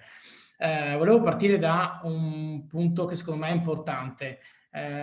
In questo momento in Veneto abbiamo 4 maxi processi per mafia, per realtà criminali di stampo mafioso presenti in Veneto, in particolare di matrice camorrista e di matrice 'ndranghetista. Allora, stiamo parlando di questi 4 maxi processi che contengono 400 capi di imputazione complessivamente, che sono in questo momento sottoposti all'attenzione dei tribunali. Ma non solo, cioè noi siamo costituiti in uno di questi processi, il processo cosiddetto Casalesi di Raclea, proprio perché abbiamo anche interesse a portare quella che è la voce della società civile rispetto a queste dinamiche e anche a capire quelli che sono i risvolti rispetto al modo di fare impresa e vivere nel Veneto. E ci stiamo accorgendo che c'è un certo modo, quello che noi ci raccontavamo in questi anni, nei congressi, negli incontri, anche pubblicamente, è vero, nel senso che un certo modo di fare impresa nel nostro territorio non rifugge dall'ausilio di pratiche criminali e certa parte di questa imprenditoria non sana non si fa remore a relazionarsi con le organizzazioni mafiosi presenti nel territorio. Questo comporta tutta una serie di problematiche che non sono soltanto a livello economico, ma anche a livello sociale. Noi lo stiamo vedendo, ad esempio, durante le audizioni dei testimoni che stanno avvenendo in tribunale a Venezia, nel processo Caselesi di Raclea, molte persone fanno difficoltà a raccontare il loro vissuto, fanno fatica a anche confermare determinati passaggi importanti che avevano reso agli inquirenti durante le loro audizioni nei tempi passati, e perché in parte probabilmente c'è una percezione di insicurezza che queste persone hanno nel venire a raccontare vicende che riguardano un asserito gruppo mafioso. Abbiamo visto anche di cittadini che nel corso delle indagini non hanno voluto collaborare con le forze dell'ordine per paura di ritorsioni. E quindi noi dobbiamo vedere, dobbiamo andare a capire i motivi di queste loro difficoltà e anche a raccontarci che forse l'immagine che noi avevamo delle mafie nel nostro territorio in Veneto è diversa da quella che ci siamo sempre raccontati. Non solo abbiamo una criminalità organizzata che è presente per occuparsi di ambiti economici in maniera sotterranea e nascosta, ma abbiamo anche circostanze in cui questi gruppi criminali mafiosi erano presenti ed erano conosciuti, erano riconoscibili da parte del tessuto sociale e della cittadinanza dove loro poi operavano e vivevano. Questo lo dico anche perché questo modo di relazionarsi tra un certo modo di imprenditoria non sana e ai noi anche un certo modo di azione del pubblico ufficiale, dell'appartenente alle forze dell'ordine con questi mafiosi ha creato poi tutta una serie di ulteriori criticità nella loro presenza e in relazione col territorio. E se vogliamo anche parlare di reati ambientali, perché oggi stiamo parlando anche di questo, io vi voglio dire che in questi procedimenti emerge la presenza delle mafie all'interno delle filiere di cui oggi noi abbiamo parlato. Ad esempio, parlando di casi concreti, sono emerse truffe contestati ai danni di enti pubblici per l'ottenimento di erogazioni di denaro a fondo perduto per la realizzazione di impianti a biogas in varie realtà del Veneto e non solo, anche in Friuli. Quindi il rapporto di corruzione tra mafie, imprenditoria che chiede aiuto alle mafie o mafie che si rendono imprenditori in proprio e parte della filiera dei controlli e delle autorizzazioni per realizzare opere di questo tipo. Dobbiamo dircelo che in questo momento c'è un ex presidente, un ex condirettore di una municipalizzata importante che sono sotto processo per turbata libertà degli incanti, corruzione con l'aggravante di aver commesso i fatti al fine di agevolare l'attività del sodalizio mafioso, accrescendone la capacità operativa e la forza di intimidazione del gruppo mafioso. Non per dire che Tizio o Caio sono o non sono colpevoli, ma perché dobbiamo capire che siamo arrivati fino a questo punto, dove amministratori, consapevolmente o meno, volontariamente o meno, hanno iniziato una relazione con soggetti criminali anche di stampo mafioso. In una delle intercettazioni di uno di questi maxi processi si parla dell'attivazione di traffico di rifiuti speciali dal sud Italia che si sarebbero dovuti deviare, steccare in capannoni industriali qui in Veneto, quindi tutte le cose di cui abbiamo sentito parlare fino a poco fa in termini generali, li troviamo anche come traccia qua dentro. Un altro aspetto importante che vi segnalo è che sia nel procedimento Casalesi di Raclea, che quindi riguarda ipotesi di mafia camorrista, sia per quanto riguarda il procedimento Isola Scaligera, quindi si parla di 'ndrangheta, è emersa, ci sono contestazioni circa la proposizione da parte di società appartenenti a soggetti imputati per mafia per la realizzazione di corsi di formazione in ambito antinfortunistica, in ambito lavorativo e anche in ambito ambientale. Cioè, quindi abbiamo visto come la mafia si crea impresa per rendere un servizio che dovrebbe essere di tutela e di protezione, ma in realtà non è questo il motivo per cui lo vanno a fare. Quindi tanti sono gli aspetti che riguardano la nostra realtà. Chiudo, secondo me c'è l'importanza di celeri interventi, so che non è facile, di arrivare però a delle decisioni, delle sentenze con tempi ragionevoli, perché anche il tessuto sociale ha bisogno di capire se queste dinamiche che sono presenti, che loro vedono, saranno meno sanzionate da parte dello Stato.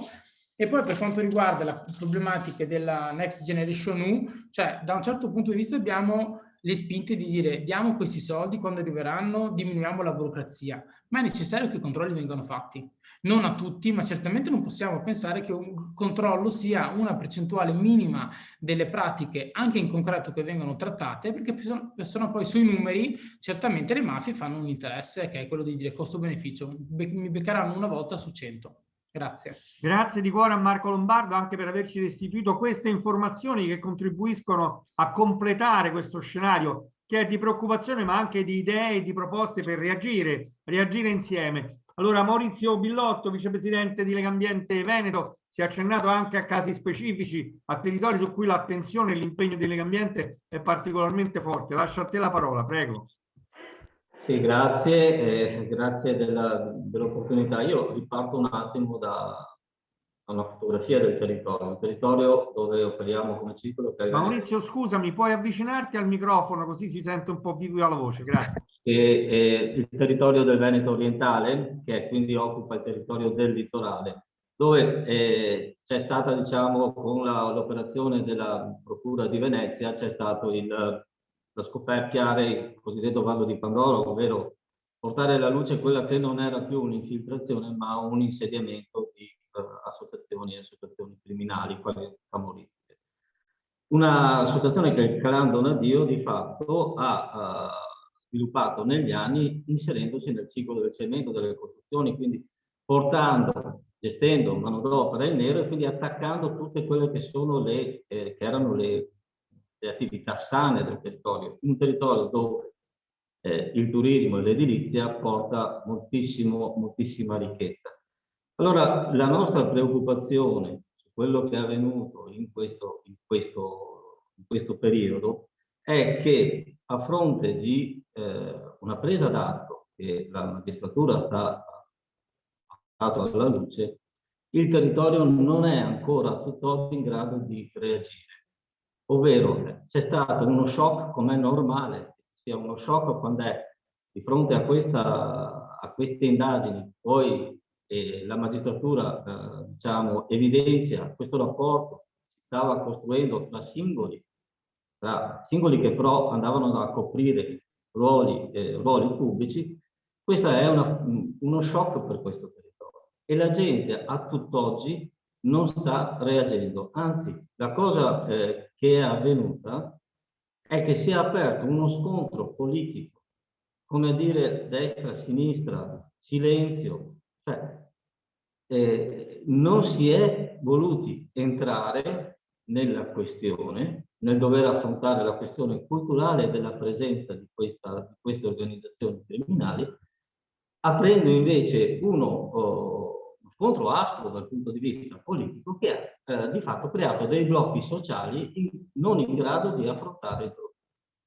Allora, di questo gli unici che ne possono godere sono ancora una volta le organizzazioni criminali, perché se tu non entri non sei in grado di costruire una rete, una massa compatta in grado di contrastare queste, non più infiltrazioni, però questa diffusione di una mentalità criminale, come è stato evidenziato prima da Marco Lombardo, vuol dire che tu hai già perso. Tu sei già destinato a dover subire la loro non presenza, ma il controllo su questo.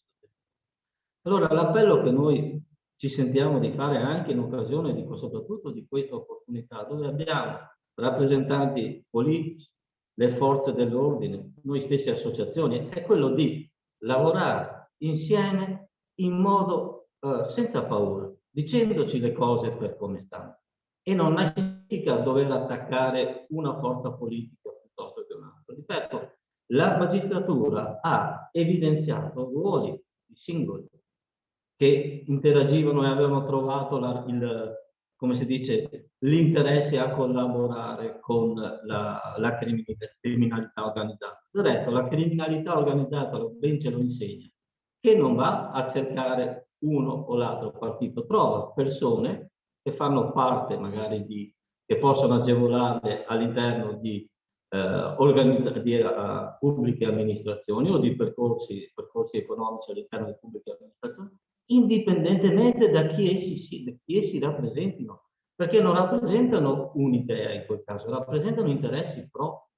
Allora, o noi riusciamo a fare questo passaggio culturale fondamentale, e dico anche imparando da chi purtroppo da sempre convive con questi fenomeni. Quindi noi dobbiamo avere la forza di confrontarci con quelle realtà sociali positive del Sud che ben si sono opposte ai fenomeni criminali, che continuano a permanere là. Ma noi, tra virgolette, abbiamo teoricamente, finché non la sviluppiamo non ne siamo sicuri, una forza maggiore di reazione, perché non è costruito nel nostro territorio da decenni, ma è qualcosa di nuovo, di silente, come è stato detto chiaramente più volte, che va semplicemente a inquinare il tessuto sociale, imprenditoriale per noi, che per questi territori, imprenditoriale, mettendo in gravissima difficoltà la parte sana. La parte sana prima economica e poi è la parte sociale che individua il pericolo, ma non è in grado di reagire perché c'è ancora lo stereotipo della criminalità che deve sparare, della criminalità che deve essere visibile. No, questa è una criminalità che occupa in maniera silenziosa, ma in maniera gravissima il nostro tessuto sociale. Ecco, è di questo che noi abbiamo bisogno. Quindi c'è bisogno di coordinare gli interventi, come è stato detto prima, delle autorità, della forza pubblica, con personale sicuramente più preparato ad affrontare questo tema. Abbiamo bisogno della presenza della magistratura e abbiamo bisogno noi stessi di non avere paura a denunciare. Dobbiamo avere la forza e essere vicini a quei cittadini che hanno la voglia di dire le cose come stanno. Anche le associazioni possono farsi semplicemente da amplificatore di questo male, però dobbiamo dare a loro il senso di vicinanza. Ecco, io credo che per quello che riguarda questo territorio, e probabilmente anche il Veneto, ma io faccio la mia fotografia da dove vivo, da dove sono, abbiamo bisogno di questo. Noi abbiamo bisogno di avviare un percorso formativo, forte, culturale per i giovani, e abbiamo bisogno di mettere in campo azioni di vicinanza, di sicurezza, come è stato detto prima da Lombardo, di trasmettere sicurezza a quelle imprese, a quegli imprenditori che hanno voglia di denunciare. Ecco, questo è il quadro di cui io mi sento di chiedere a tutto questo panel, a questo gruppo che è qua oggi, e è l'occasione, dal mio punto di vista, da questo territorio, di poter lavorare assieme. Tutti. Non esiste distinzione. Ambiente e legalità sono elementi patrimonio di tutti noi. Quindi non dobbiamo nasconderci dietro a bandiere. Grazie di cuore a Maurizio Billotto, vicepresidente di Legambiente Veneto. Chiudiamo questa seconda pagina del nostro lavoro comune, questa mattinata di lavoro, con un'altra voce che è quella delle organizzazioni sindacali, con Ilario Simonaggio, che è responsabile Dipartimento Legalità della CGIL in Veneto. Quante volte si intrecciano, no? I fenomeni illegali di cui stiamo parlando con tutti i fenomeni che invece sono connessi alle violazioni al diritto del lavoro, alla salute, alla sicurezza di chi lavora, penso al caporalato, ma non solo. Prego, Simonaggio. Sì, buongiorno a tutti. Cercherò di essere il più sintetico possibile, anche se mi accalora sempre questo tema. Diciamo in qualche modo che il Veneto, la mafia fa affari su tutto, niente e nulla è escluso. Quindi ho guardato con un po' di attenzione ai reati che riguardano ovviamente la discussione odierna, ma avendo questo spaccato davanti. In Veneto per moltissimi anni si è negata l'esistenza della mafia. In realtà la mafia qui da noi c'è sempre stata e la criminalità organizzata ha sempre agito. Abbiamo avuto quindi prima l'infiltrazione e poi il radicamento, soprattutto della cosiddetta mafia silente, con la fornitura anche di colletti bianchi basata sull'usura, l'estorsione, il riciclaggio e l'autoriciclaggio, i cosiddetti reati spia, tra cui l'accaparramento di aziende per impossessarsi di filiere produttive per spolparle del patrimonio attivo. Sul versante ecomafia, la penetrazione e il radicamento è avvenuta principalmente sulle due filiere che abbiamo discusso oggi, il cemento e i rifiuti, come poi hanno dimostrato e confermato le indagini della magistratura, a cui va detto un grande grazie, di questi anni, in particolar modo le centinaia di arresti delle inchieste sulle cosiddette locali di mafia negli anni 2019-2020. Il cemento riguarda in particolar modo l'attività di appalti e subappalti a opere pubbliche e private, tra attività immobiliari, gestione di cantieri, trasporto di materie prime e prodotti finiti. Il caso recente, sicuramente più noto, già citato a Lombardo, è il radicamento del clan camorristico Buonanno Donadio, i cosiddetti casalesi di Eraclea, che forniscono, e questo è un elemento che ve lo metto a disposizione, sino a oltre 600 lavoratori in nero per i subappalti dell'imprenditore Poles e altri nel litorale veneto negli anni tra il 1990 e il 2010. Cemento mafioso in Veneto va poi sempre associato a fenomeni evidenti di consumo di suolo, svendita del territorio a gruppi malavitosi, produzione e modelli di sviluppo monoculturali, lavoro nero o grigio in edilizia e sfruttamento del fattore lavoro con la mancata sicurezza sul lavoro e concorrenza sleale alle imprese oneste. Il fenomeno poi si interseca con due tipologie criminali, i cosiddetti trasfertisti del sud, di cui e poi l'altro elemento riguarda i distacchi internazionali, cioè noi siamo a meno di 100 km dalla cosiddetta frontiera verso l'est, quindi lavoratori edili dell'est europeo, tutt'altro che genuini questi distacchi internazionali e basati sulla competizione di false società operanti nei paesi di origine. In realtà sono principalmente testi di legno che creano delle società fasulle, qualche volta estero vestite dalle imprese italiane per ridurre il costo del lavoro comunitario. Un ramo di attività da tenere a mente riguarda il radicamento nelle cosiddette grandi opere, già osservato sia nei lavori ad alta capacità e alta velocità ferroviaria, ricordo in particolar modo l'armamento ferroviario, riguardante il caso del clan Giardino a Verona, oppure l'inchiesta Camaleonte con dentro la Segeco della famiglia Semenzato di Mestre, sia per le infrastrutture, per ciò che riguarda la fase che abbiamo davanti, con le Olimpiadi del 2026, in cui si è già evidenziata la nota vicenda della società Garda per il subappalto di lavori ANAS sulla strada statale 51 d'Alemagna, dove c'era una fornitura in subappalto di manodopera attraverso un contratto di somministrazione ed erano principalmente capi 'ndranghetisti anche di un certo rilievo dal punto di vista di reati commessi. Sui rifiuti riguarda tutta l'attività della filiera dello smaltimento, dalla miscelazione di rifiuti al trasporto. In Veneto, per esempio, è sempre stata molto interessante l'attività industriale della miscelazione di rifiuti. Nel campo dei rifiuti, quindi, abbiamo avuto la miscelazione di rifiuti tossico-nocivi, mescolati per produrre materie secondarie per i sottofondi stradali e massizzate ferroviarie, sia per il girobolla, per sotterrare materiali pericolosi come fossero inerti. Non è certo casuale che tutte le infrastrutture realizzate in questi ultimi anni in Veneto hanno patito vicende simili di inquinamento. Quindi in realtà abbiamo avuto un numero elevato di inchieste che ha riguardato i sottofondi stradali. Non di meno, un'attenzione particolare ha riguardato lo smaltimento di rifiuti da produzioni industriali affidati alla mafia, come l'acquisizione di capannoni sfitti o degradati, vista la grande disponibilità esistente in regione di circa oltre 10.000 capannoni attualmente vuoti da attività industriale e destinati a diventare contenitori prossimi a incendi dolosi. Nell'arco dell'ultimo triennio abbiamo avuto 62 incendi dolosi per mano mafiosa nel nord-est.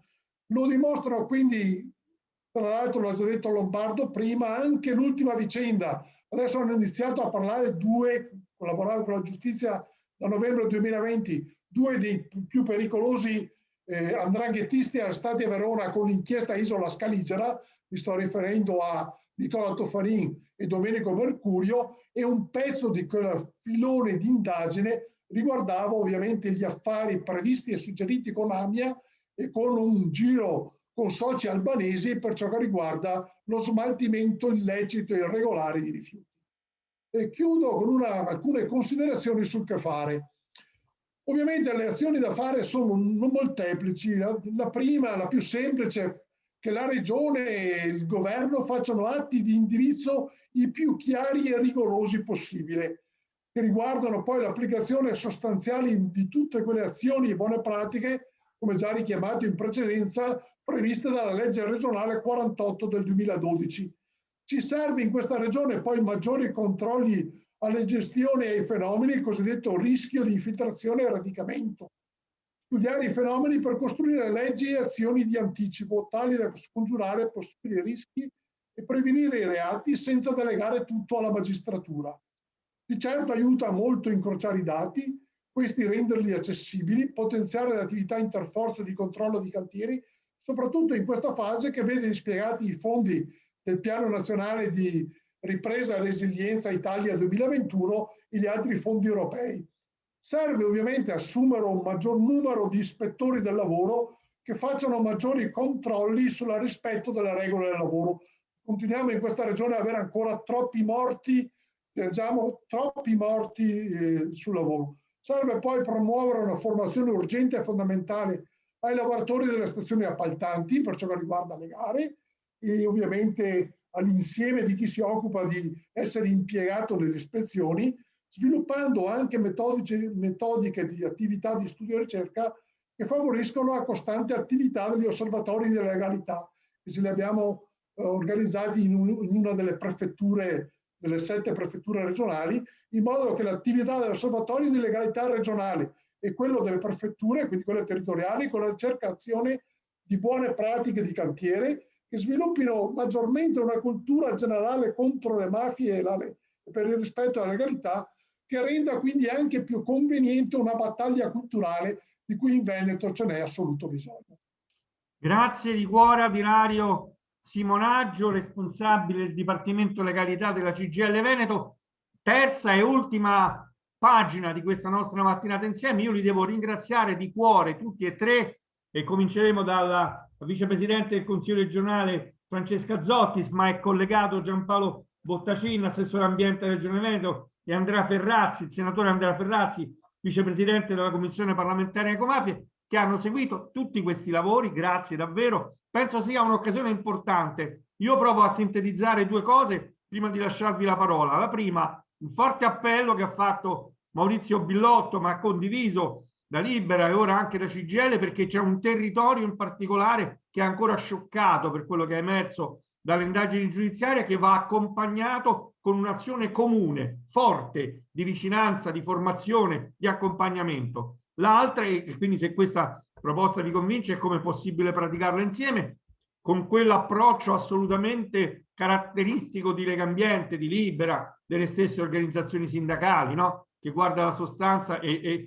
rifugge da qualsiasi strumentalizzazione politica. E l'altra, come insieme si riesce a rafforzare quel sistema di controlli di legalità che è svolto dalle forze dell'ordine, capitani di porto, l'autorità giudiziaria, per renderlo ancora più efficace. Come aiutare una comunità a reagire meglio e come sostenere questa attività di controllo. Ascolto molto volentieri le vostre opinioni, ovviamente siete liberi di dire e commentare come meglio credete. Cominciamo da Francesca Zottis, vicepresidente del Consiglio regionale del Veneto. Prego. Grazie a Legambiente e grazie a chi mi ha preceduto. È stata una mattinata assolutamente interessante e utile per quanto mi riguarda. Io riparto un attimo dalle parole che aveva detto il generale Mainolfi, nel senso che per rispondere credo che sia fondamentale ritornare a quel concetto che era stato sottolineato, di far ritornare quello che è la legalità e quello che è l'ambiente a patrimonio comune, che non è una cosa di cui noi spesso, diciamo, ci vantiamo, ma alla fine dal dire al fare ci sono alcune azioni che devono ancora essere messe in atto o comunque anche maggiormente promosse e maggiormente evidenziate. Interverrò su tre livelli. Uno, credo che per, diciamo, dare attuazione a quelle che giustamente sono state anche delle indicazioni da parte di Maurizio Billotto, siano tre livelli. Uno è quello sicuramente del traccio, l'altro è quello dell'accompagno formo e l'altro è quello del pianifico, che significa anche intervento. Lo dico perché come coordinamento anche delle commissioni degli osservatori antimafia a livello nazionale sta cercando di agire su un'uniformità di quelli che sono i diversi osservatori, proprio per riuscire da una parte ad avere quelle regole comuni anche di tracciamento e dall'altra per avere anche quelle regole comuni di coinvolgimento di quello che è il mondo associativo e il mondo imprenditoriale. Adesso ne stiamo andando la nuova nomina degli osservatori, che però avranno anche, diciamo, io consegnerò anche questo tipo di indirizzo che lo stiamo prendendo a livello nazionale e che va proprio nella direzione di dire come posso andare anche in quelle che sono le indicazioni del recovery per costruire delle banche dati che abbiano però quella funzionalità che ad oggi non sempre hanno avuto, di avere degli alert che diventano fruibili immediatamente, che diventano chiaramente uniformi non solo sul campo regionale, perché stiamo parlando di malavita organizzata e di mafie, che dopo ritornerò su questo, che si muovono chiaramente in campo interregionale e internazionale, quindi è giusto fare un focus regionale, dopodiché è giusto secondo me sempre di più uniformare, come ci diceva anche il direttore di ARPA, le normative perché possano comunque avere una loro correlazione e anche una loro omologazione, nel senso proprio di capire i dati, cosa ci dicono e arrivare prima, perché la mafia è veloce, noi invece purtroppo siamo lenti. E dall'altra perché ci sia un'accessibilità dei dati anche al mondo associativo e a seconda di quello che è la competenza, quindi chiaramente anche dati che poi alla fine hanno un'accessibilità a seconda della competenza, e su questo che diciamo, si sta anche lavorando. L'altro aspetto è sicuramente, e questo c'è tutto l'aspetto di monitoraggio, quindi di coinvolgimento. È evidente che su un territorio colpito come quello della Venezia orientale e del litorale, che ha sempre vissuto sul sogno anche del benessere e sul sogno dell'essere quasi all'avanguardia da un punto di vista turistico, per molti aspetti è anche vero, questo è un trauma culturale prima di tutto, e quindi il riuscire a lavorare sull'aspetto di tracciamento per poi riuscire a lavorare sull'aspetto di accompagnamento insieme ai mondi associativi, insieme ai mondi imprenditoriali, sta diventando un'emergenza non più rimandabile. Credo che su questo l'osservatorio potrà fare un buon lavoro nel momento in cui, ripeto, riusciamo anche a lavorare su questi aspetti anche tecnici che ci servono per essere un po' più veloci anche nell'azione. e quindi non arrivare a trauma fatto, perché se io leggo i dati del Senato degli anni 90, queste cose magari su ambiti diversi rispetto a quello a cui poi si è evoluto l'infiltrazione e il radicamento, ma c'erano già. E quindi come riuscire a leggere magari anche il fatturato stesso che varia, le composizioni societarie che a un certo punto variano e ci danno alcuni elementi di allarme, ci dicono attenzione che lì sta succedendo qualcosa. L'altro aspetto è sicuramente quello della formazione e dell'accompagnamento, sulla quale la legge 48 è stato anche un dibattito, un consiglio positivo, nel senso che ha portato un aumento comunque delle risorse stanziate proprio per la legge 48, e con la quale dovremo chiaramente agire sia sul primo livello ma anche sul secondo, cercando di lavorare sempre di più anche come forze politiche all'esterno del Consiglio per promuovere quelle che sono attività di formazione e di accompagnamento dei cittadini e di conoscenza dei dati che ci siamo detti oggi, perché se io penso al mare credo che pochi conoscano quello che sta succedendo oggi, e su questo credo che si possa agire anche maggiormente. In parte c'è un bando già aperto, ma si può fare ancora di più sulla questione del FEAMP, che sono i finanziamenti riguardanti proprio il mare, ok? E questo è un altro, diciamo, un altro livello sulla quale ci sono diversi articoli della 48, adesso non mi dilungo, ma su cui si correla una parte dell'attività. È importantissima la giornata della memoria, si può rendere ancora più specifica riportando proprio i temi ad oggi. È importantissimo secondo me anche quello che ci sarà, il premio Francesco Saverio Pavone, premio universitario che abbiamo abbiamo definito nell'ultimo bilancio, nell'ultima seduta di bilancio di consiglio, che adesso daremo attuazione nelle prossime settimane, con il centro di documentazione e di inchiesta della criminalità organizzata di Dolo. Questo proprio perché va nella direzione di dire io cerco di intercettare insieme ai mondi associativi, su questo ringrazio Libera, Legambiente e anche di Avviso Pubblico, che insieme a loro e anche sfruttare di più quelli che penso all'attività di Libera, diciamo di Libera contro le mafie, che alcune scuole, se penso anche alle attività che sta facendo Spinea, sono importanti, però farle diventare patrimonio comune regionale attraverso anche la 48. Okay? L'altro aspetto, perché mi potrei dilungarmi molto, ma l'altro aspetto è sicuramente quello della pianificazione e poi dell'intervento. Su questo ci sono, secondo me, degli elementi che prima sono già stati detti da Lazzaro per quanto riguarda l'aspetto dell'impiantistica per l'amianto. Ci sono chiaramente quello che dovrà essere il piano rifiuti, anche il dibattito che dovrà diventare un dibattito partecipato anche con i cittadini, per quanto insomma, anche degli nuovi impianti di nuova generazione, perché su questo quando parliamo di materiali indifferenziati dobbiamo parlare anche di questi aspetti qui e accompagnarli questi aspetti, anche perché proprio noi si parlava, noi siamo diciamo, come territorio, come la nazionale, al fronte sostanzialmente dell'est. Ecco, stiamo vedendo come la mafia veloce è intelligente, la malavita organizzata è veloce, è intelligente, e quindi se aumentano giustamente i controlli sui capannoni, questi spostano e cominciano a dire prendo e sposto verso l'est la materia. E quindi su questo è chiaro che è importante la questione dei banca dati, ma è anche importante diciamo, far capire la pressione culturale che c'è e quindi anche una pianificazione per togliere quella che è la materia dalle mani della malavita. E su questo credo che l'importante sarà aumentare il dibattito che in parte c'è stato sul PNR per arrivare a delle azioni più concrete sulla questione delle città circolari, in parte perché si collega sulla pianificazione del riuso dei capannoni che stiamo facendo su alcune leggi in Regione Veneto, poi ci ritorno, in parte perché credo che proprio nelle attività di pianificazione anche del piano di quello che potrebbe essere il piano rifiuti ci possano essere delle azioni di maggior incentivo da una parte, penalizzazione dall'altra, di quelle che sono le iniziative di professionalizzazione di cui sentivo parlare prima giustamente anche dal fondatore Zorzi quando diceva insomma bisogna professionalizzare. Certo bisogna professionalizzare, perché se penso a tutte diciamo, le aziende che potrebbero fare ecodesign, alle aziende, ai prodotti, come al tema dei prodotti come servizio, su questo tema l'attività di pianificazione della regione nel piano rifiuti potrebbe anche andare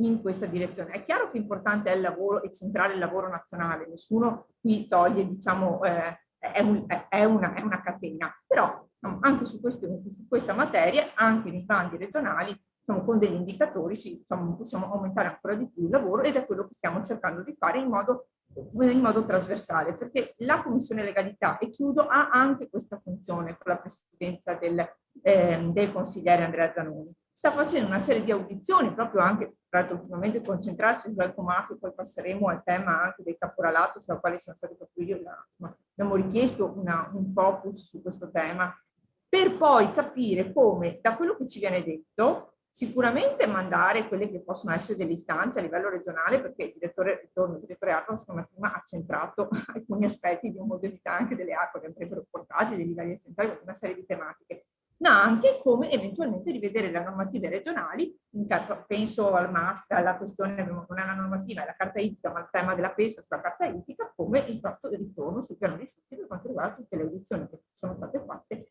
in campo adesso di ecomafie e di ambiente, che sono utilissimi, o in campo di fauna, visto che l'altro elemento su cui noi dovremmo chiudere, diciamo, in questa legislatura è la revisione del piano faunistico venatorio, e quindi questo è un altro elemento di pianificazione e intervento su cui poter agire. Chiudo, ma insomma, quindi insomma, se noi riusciamo a fare un panel manifesto con le associazioni, insieme anche a quello che potrà essere istituzionalmente l'osservatorio, sulla quale stiamo agendo in modo trasversale, bene, portarlo fuori su questi 3 livelli, quindi traccia, accompagno e pianifico, che poi contengono un po' tutto, credo che potrebbe essere assolutamente una cosa positiva, e su questo so che anche le associazioni insieme alla giunta, poi ci sarà l'assessore, si stanno anche muovendo proprio nei protocolli di coinvolgimento, questo lo chiudo veramente, delle amministrazioni, perché quando abbiamo fatto l'emendamento per quanto riguarda la legge 48, l'abbiamo condiviso tutti insieme, era proprio anche per aumentare quelle che sono le attività di formazione, accompagnamento e omogenizzazione dei protocolli degli amministratori pubblici, non solo andando incontro a quello che è già stato fatto col protocollo della legalità dalla Giunta, ma anche proprio per potenziare la consapevolezza degli amministratori di quello che succede alle volte nel momento in cui si danno avvio a attività autorizzative, o di quello che può succedere e che non riusciamo magari a percepire immediatamente, e quindi accompagnare anche la polizia locale, c'è stata anche una legge specifica, proprio in questo tipo di percorso formativo e culturale. Grazie. Grazie davvero di cuore a Francesca Zottis, vicepresidente del Consiglio regionale del Veneto, anche per le informazioni che ci ha dato sugli orientamenti del lavoro dell'Osservatorio regionale sui temi della legalità. Allora, con l'assessore Giampaolo Bottacin ci siamo ritrovati non molto tempo fa in occasione dell'Ecoforum promosso da Legambiente per ragionare proprio delle eccellenze legate all'economia circolare di questa regione. Qui stiamo affrontando l'altra faccia della medaglia, no, Assessore? I rischi che ancora si corrono. Lei ha ascoltato tutti gli interventi, questa idea che sta cominciando a prendere corpo, no? Di sviluppare un'azione specifica a partire da un territorio che ancora sente l'esigenza di reagire. Cosa ne pensa e come, sulla base anche dei dati provinciali che abbiamo dato oggi, si può ancora meglio affinare il lavoro dal suo punto di vista per il ruolo che ha come assessore regionale ambiente del Veneto? Prego, Assessore. Grazie, intanto grazie a Legambiente per l'invito, grazie per questo tipo di attività, perché rientra assolutamente in quelli che sono anche i principi della citata legge 48, legge regionale 48.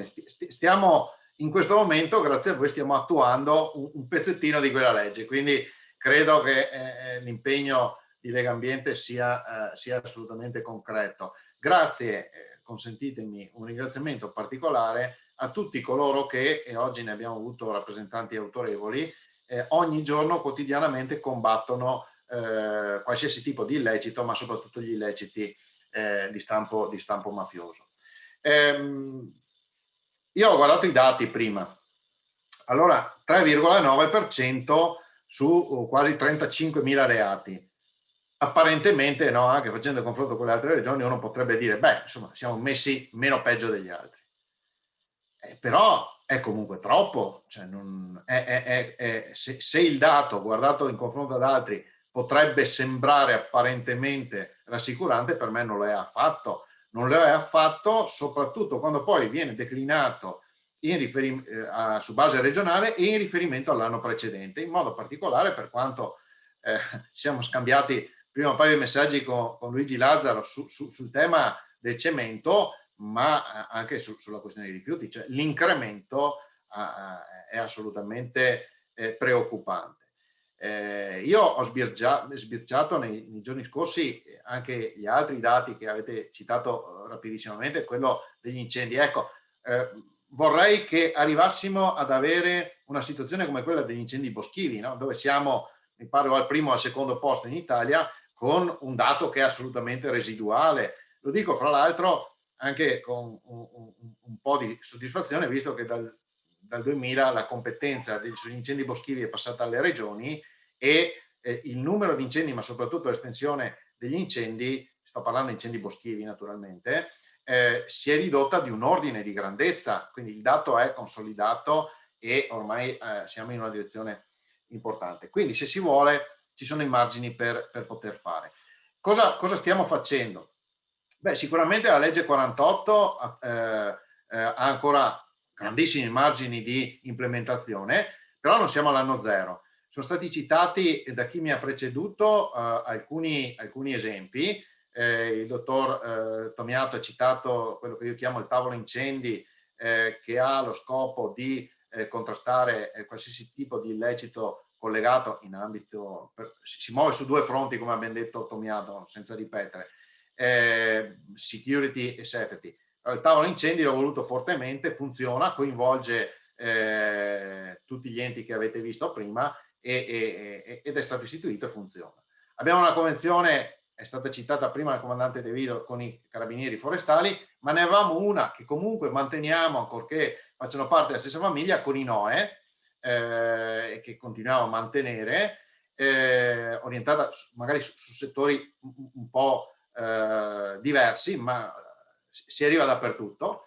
Abbiamo una convenzione con i vigili del fuoco, abbiamo una convenzione con i protocolli con le prefetture, in questo caso seguito prevalentemente dalla collega De Berti, ma orientato soprattutto al tema del cemento, no? Degli appalti, quindi un tema che, visti i numeri, va assolutamente seguito, ma poi dopo viene declinata anche su tutta una serie di azioni e di interventi per creare la cultura della legalità. Oggi ne è un esempio, no? Dicevo prima, Legambiente sta facendo esattamente questa cosa, ma poi ho insistito nella reintroduzione dell'ora di educazione civica a scuola, facendo entrare sia la materia di protezione civile che quella dell'ambiente, perché lì noi riteniamo, lo stiamo già facendo attraverso ARPA, che ci siano ottimi margini di intervento. I rapporti con le imprese, e questo è un tema che è stato citato prima dal procuratore Zorzi, che è particolarmente delicato. Abbiamo un tessuto imprenditoriale molto variegato e questo credo sia un punto, sono d'accordo, assolutamente da attenzionare. Le università, il coinvolgimento delle università nel famoso tavolo incendi citato prima, ma anche con tesi di laurea che sono orientate proprio su questo fronte. Io in modo particolare con l'Università di Padova, facoltà di ingegneria, su temi tecnici, gli incendi che riguardano rifiuti, ma tutta una serie anche di altre questioni. Ricordo che la legge 48 sancisce un elemento che riterrei assolutamente importante in questo contesto, il fatto che la regione si costituisce in giudizio, quindi è obbligatorio, cioè non è che è un margine discrezionale. Il Consiglio regionale ha deciso, votando quella legge, che quando c'è un reato riferibile al 416 bis o ter, la regione si costituisce di default, in automatico. Credo che sia un principio di civiltà assolutamente importante. Il nostro braccio operativo principale su questo fronte è ARPA, è stato citato più volte, c'è l'ingegner Tomiato presente, e vorrei ricordare una cosa che non viene mai ricordata. Se vogliamo essere più incisivi è necessario fare più controlli. Sembra una banalità alla Catalano, scusatemi la citazione, ma vorrei ricordare che ARPA ha quasi 1000 dipendenti e se noi ci confrontiamo con altre regioni sia del nord che del sud, con simili alla nostra, la Campania, l'Emilia Romagna, troviamo un numero che è poco più della metà. Questo vuol dire che noi riusciamo a essere più incisivi in termini di controlli. La Lombardia più o meno lo stesso numero di dipendenti ARPA che abbiamo noi, però ha il doppio di abitanti, quindi insomma vorrei anche sottolineare questo aspetto, perché credo sia un aspetto importante che troppo poco viene citato. Vado verso la conclusione, così spero di rispettare i termini di tempo. Allora, ne ho parlato anche la settimana scorsa con il ministro Cingolani. Il tema dei rifiuti è particolarmente delicato e soprattutto quello degli spostamenti dei rifiuti, no? Abbiamo visto prima che il rifiuto solido urbano in quantità, no, incide meno. Forse anche perché il rifiuto speciale ha libera circolazione e quindi questi camion che girano, bravissimi, carabinieri, polizia, insomma la Guardia di Finanza, tutti quelli che fanno i controlli, ma ovviamente meno si spostano i rifiuti e più facile è anche averne il controllo. E quindi su questo fronte io credo che si possa anche fare qualche tipo di intervento. Ci sono due aspetti che vorrei sottolineare. Il primo è quello relativo alle tempistiche. Dice bene il procuratore Zorzi quando dice che la materia, dice mi scuserà se faccio due citazioni sue, ma le ho colte in maniera, è da un'oretta che ci penso.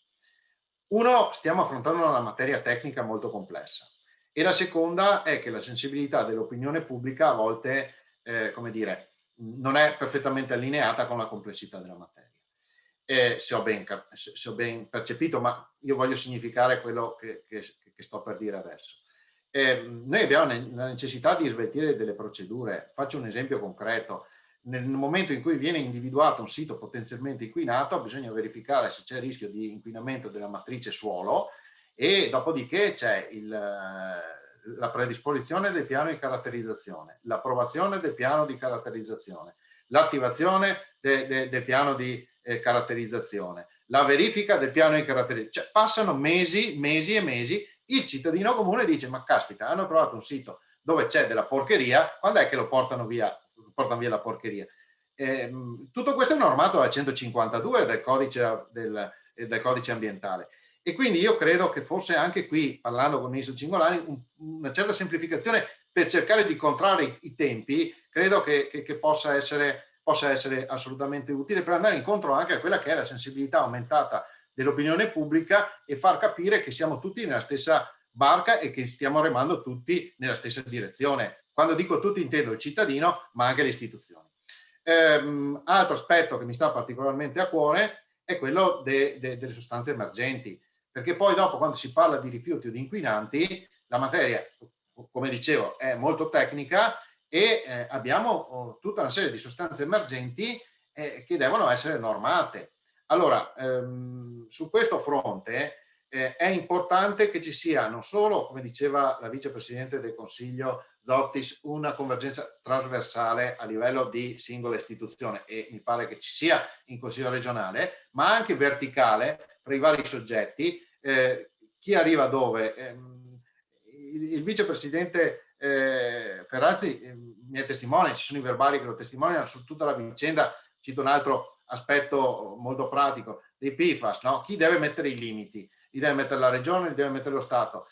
Ci sono voluti anni e due verbali che poi dopo hanno sancito che la competenza, come dice il 152, è statale e le regioni possono mettere i più restrittivi. Ovviamente, quando tu trovi regione attraverso ARPA un inquinante emergente che non è normato, puoi intervenire con l'autorizzazione integrata ambientale, ma manca la norma statale e quindi ti esponi a dei ricorsi. Sto citando, io ho 43 ricorsi sul groppone, su sta roba qua, e in tutto questo poi la cosa peggiore è che poi si innescano speculazioni politiche che non portano da nessuna parte. L'esempio dei PFAS è emblematico. Cioè, noi abbiamo oggi la rilevazione, Tomiato non l'ha detto, ma la dico io, che sul Po transitano quantitativi di sostanze di questo tipo 2000 volte superiori ogni giorno a quelle che escono dal sito inquinato della Miteni. Allora, è del tutto evidente che c'è stata una distorsione nella gestione di quella comunicazione. Sembra che il Veneto sia brutto e cattivo, non sia intervenuto su questo fronte. In realtà abbiamo altre parti d'Italia dove le regioni non sono intervenute. Non sto parlando male delle altre regioni, ma proprio perché non si capiva chi doveva intervenire, e quindi abbiamo avuto una distorsione del messaggio che poi transita costantemente anche nell'opinione pubblica. Io credo che questo sia un tema che vada affrontato trasversalmente dal punto di vista politico e trasversalmente, anzi verticalmente, anche in maniera coordinata dal punto di vista istituzionale, a prescindere da colori politici, perché essendo la materia tecnica molto complessa si presta a speculazioni politiche che secondo me dovrebbero rimanere fuori dalla porta. Ma questa è un'opinione mia personale. Su tutto il tema vi posso assicurare che io della partita ci sono. ci sono e mi è costata anche qualche letterina di minaccia, quindi vuol dire che siamo nella direzione giusta. Io credo che quella letterina, al di là che è spiacevole poi avere sempre i carabinieri che controllano se tutto è a posto e quindi la tua vita privata viene in qualche maniera condizionata, ma li ringrazio per quello che fanno. Però se arrivano le minacce vuol dire che abbiamo toccato dei tasti che sono quelli giusti e quindi siamo nella direzione giusta. Però i numeri dicono che dobbiamo ancora spendere molte risorse su questo fronte perché non possiamo assolutamente abbassare la guardia.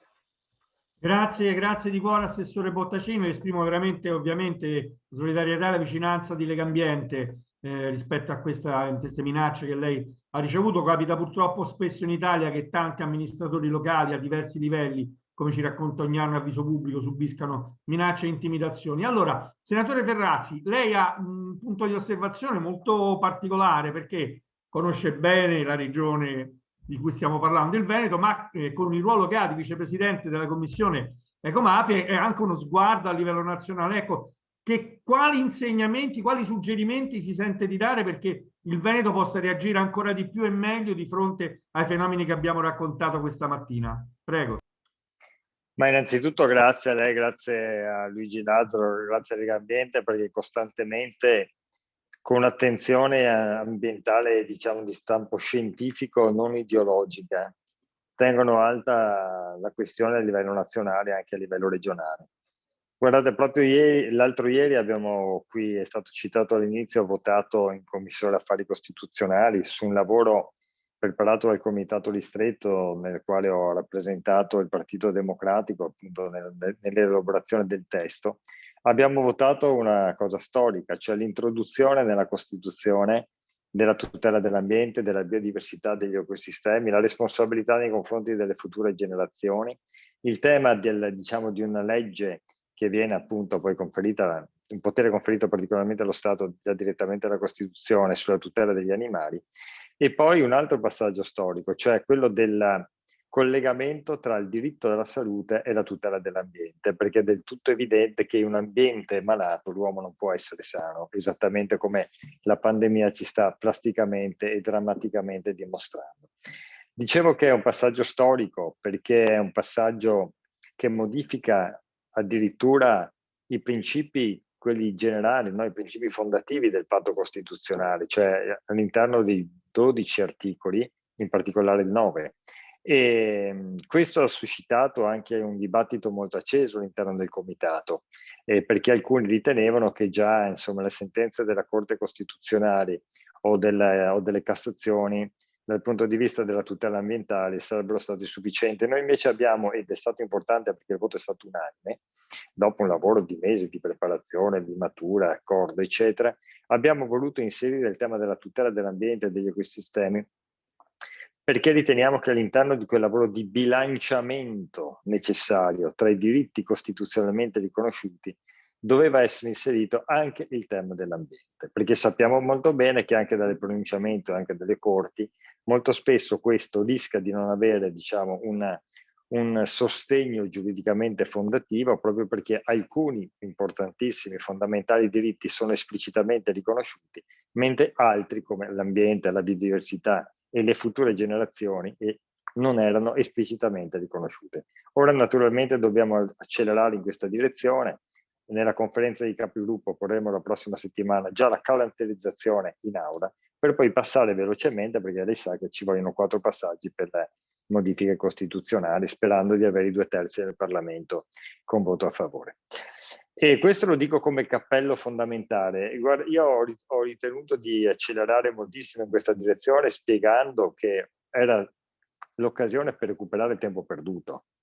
Perché non è che i nostri padri costituenti non avessero sensibilità, cioè non avessero l'intelligenza, lo spessore morale, etico, eccetera, ma semplicemente, diciamo, la scienza e la tecnica si sono sviluppati in modo tale, soprattutto nella seconda metà del Novecento, che hanno rivoluzionato e hanno impattato in maniera clamorosa sul clima, creando quella che è la crisi mondiale per eccellenza e che è appunto la crisi climatica. E dunque si doveva riconoscere questa maturazione avvenuta a partire dagli anni 50-60 sul tema ambientale e inserire all'interno della Costituzione. È all'interno di questo grande quadro generale che poi si inserisce la questione delle ecomafie.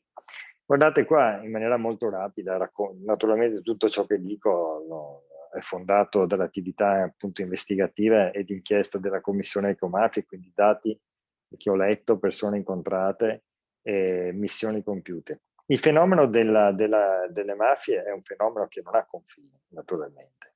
È un fenomeno che è mutato radicalmente. La mafia non cerca di evitare il baccano mediatico e dunque appunto colletti bianchi. Ma dobbiamo fare attenzione però, perché non solamente la mafia, il fenomeno mafioso in generale, dunque anche le ecomafie, non ha confini e segue il flusso dei denari e quindi è strutturalmente in tutte le regioni del nord. Ma se noi andiamo a vedere anche le inchieste in Veneto, abbiamo non solamente la stragrande maggioranza di cosiddetti colletti bianchi, ma di colletti bianchi veneti. Cioè il fenomeno dell'ecomafia, così come raccontano gli investigatori, è un fenomeno che purtroppo non riguarda solamente persone che si sono trasferite anche da innumerevoli lustri nelle regioni del nord, ma rischia di diventare un fenomeno che ha un impatto sostanziale e un appoggio sostanziale da parte di reti locali. Questo lo dicono non solamente le indagini in corso in Veneto, lo dicono sentenze passate ingiudicate, per esempio in Emilia-Romagna, lo dicono indagini in corso in Lombardia e anche alcune indagini in corso nel Trentino Alto Adige e anche altre cose, insomma, nel Friuli Venezia Giulia. Vede, ci sono due tipologie di imprenditori che, diciamo, o commercialisti spesso, o professionisti. Alcuni che sono in crisi drammatica, per esempio a causa della pandemia, e di conseguenza cadono in questa rete per disperazione e magari cercando e pensando di potersene divincolare non appena possibile, naturalmente facendo un grave errore di valutazione. Ma altri purtroppo, ci raccontano gli investigatori, lo fanno consapevolmente, cioè iniziano a fare affari consapevolmente con le strutture della criminalità organizzata. E l''ndrangheta e la camorra sono presenti in maniera a macchia di leopardo, ma assolutamente strutturata da decenni nel Veneto. Questo riguarda certamente la parte del veronese, riguarda la parte soprattutto per l''ndrangheta, riguarda per quanto riguarda la camorra tutta la parte del litorale che non è solamente quello veneziano, ma che si sviluppa anche nelle coste del Friuli Venezia Giulia e via dicendo.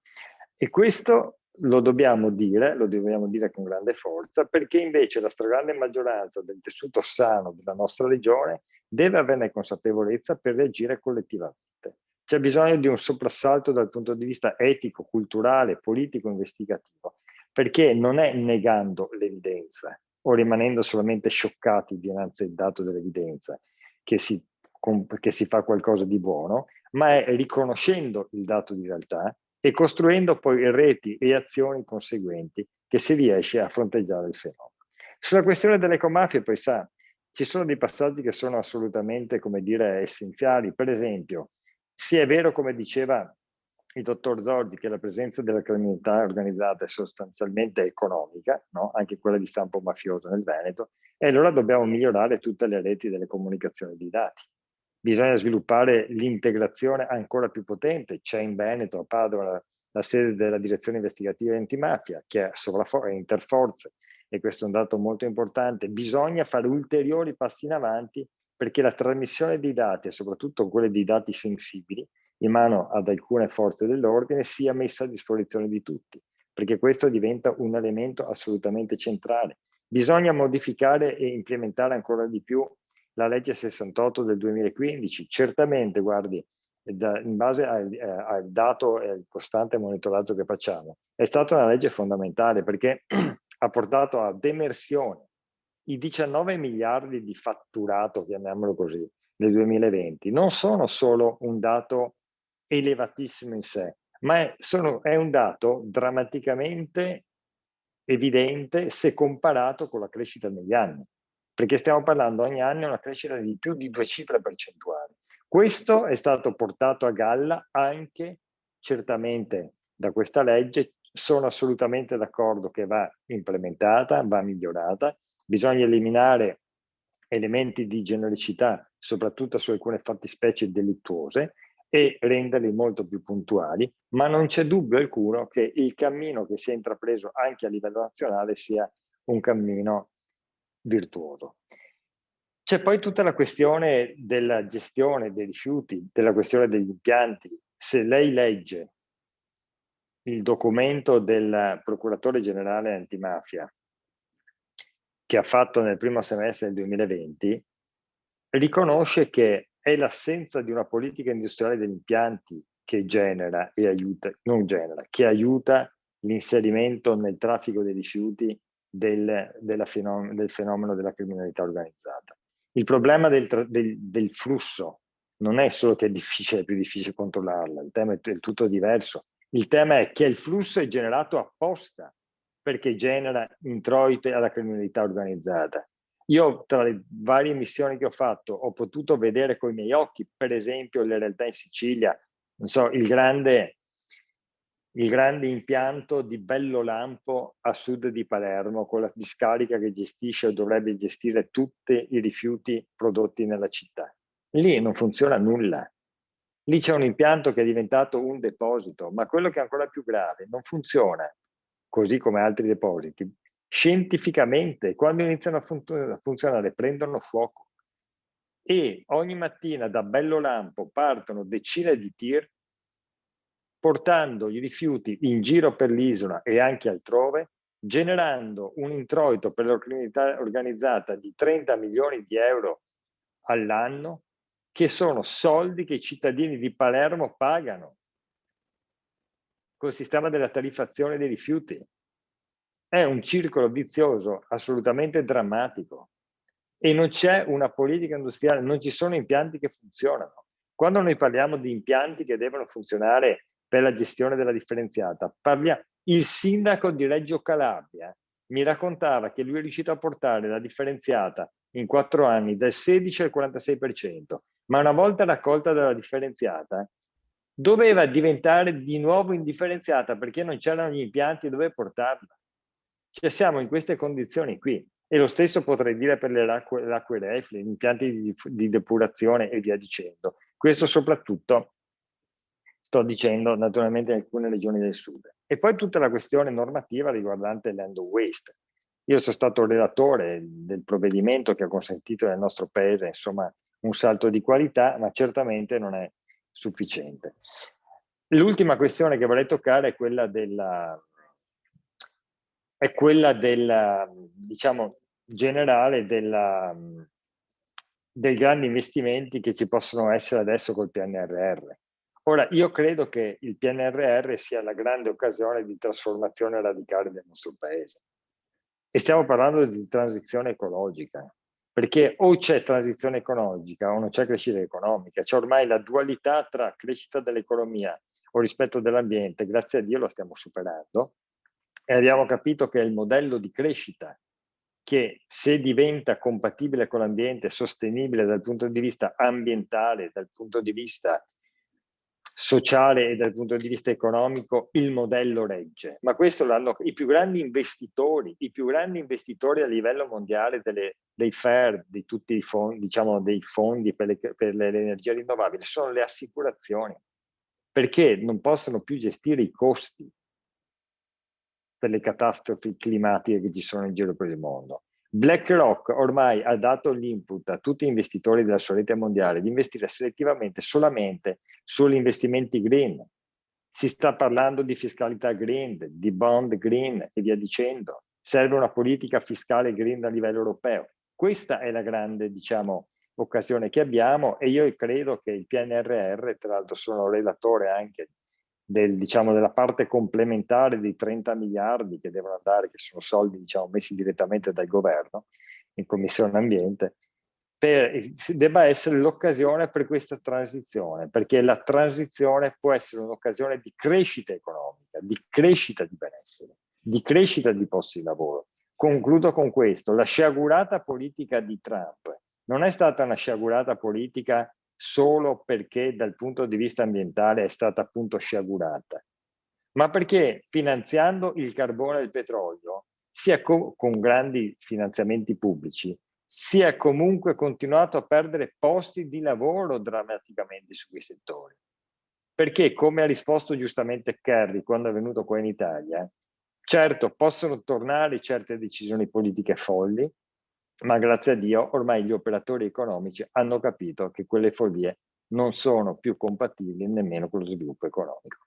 Grazie. Grazie di cuore al senatore Andrea Ferrazzi per il suo contributo. Allora, non ho domande nella chat che abbiamo condiviso con una serie di persone che hanno seguito anche qui direttamente dal collegamento su Zoom, oltre che su Facebook in diretta questo nostro incontro, che peraltro è registrato, quindi resterà a disposizione di tutti. Non ho domande, quindi io direi, se siete d'accordo, di andare con Luigi Lazzaro, il presidente di Legambiente Veneto, verso le conclusioni, segnalando, Luigi, mi permetto, un primo piano di lavoro concreto che abbiamo sollecitato, che è proprio quello di mettere in piedi un lavoro congiunto forte di accompagnamento, di formazione, di vicinanza per quell'area del Veneto, in particolare l'area costiera orientale del litorale, da Cavallino, Eraclea, Jesolo, Caorle e Bibione, che è ancora, diceva prima Billotto, scioccata, no, per quello che sta emergendo nelle indagini giudiziarie, per far reagire la comunità. Prego Luigi, a te le ultime battute per questa nostra mattinata. Sì, e sarò senz'altro rapidissimo perché il tempo, diciamo, è volato, ma è stato molto interessante, ma andiamo a concludere rapidamente. Prima di tutto vorrei ringraziare te, Enrico, e tutti i partecipanti di oggi veramente di cuore, perché ci hanno dato l'opportunità a noi a Legambiente, a chi ha avuto appunto la pazienza di partecipare oggi o vorrà rivederci, di ascoltare punti di vista in quella che, passatemi la metafora, è stata una maratona di discussione dei punti di vista e dell'impegno dei diversi soggetti e attori che intorno a questo tema impegnano, diciamo, il loro tempo e le loro forze, e quindi il punto di vista delle forze dell'ordine, della magistratura, il punto di vista degli enti pubblici, il punto di vista della società civile e quello del mondo del lavoro. Abbiamo capito che sono dinamiche di assoluto interesse non solo per il contrasto e quindi la repressione dei fenomeni, ma anche per iniziare a far transire il nostro paese e anche la nostra regione in maniera più solida verso la transizione ecologica e quindi l'economia circolare e quindi la gestione di questi fenomeni,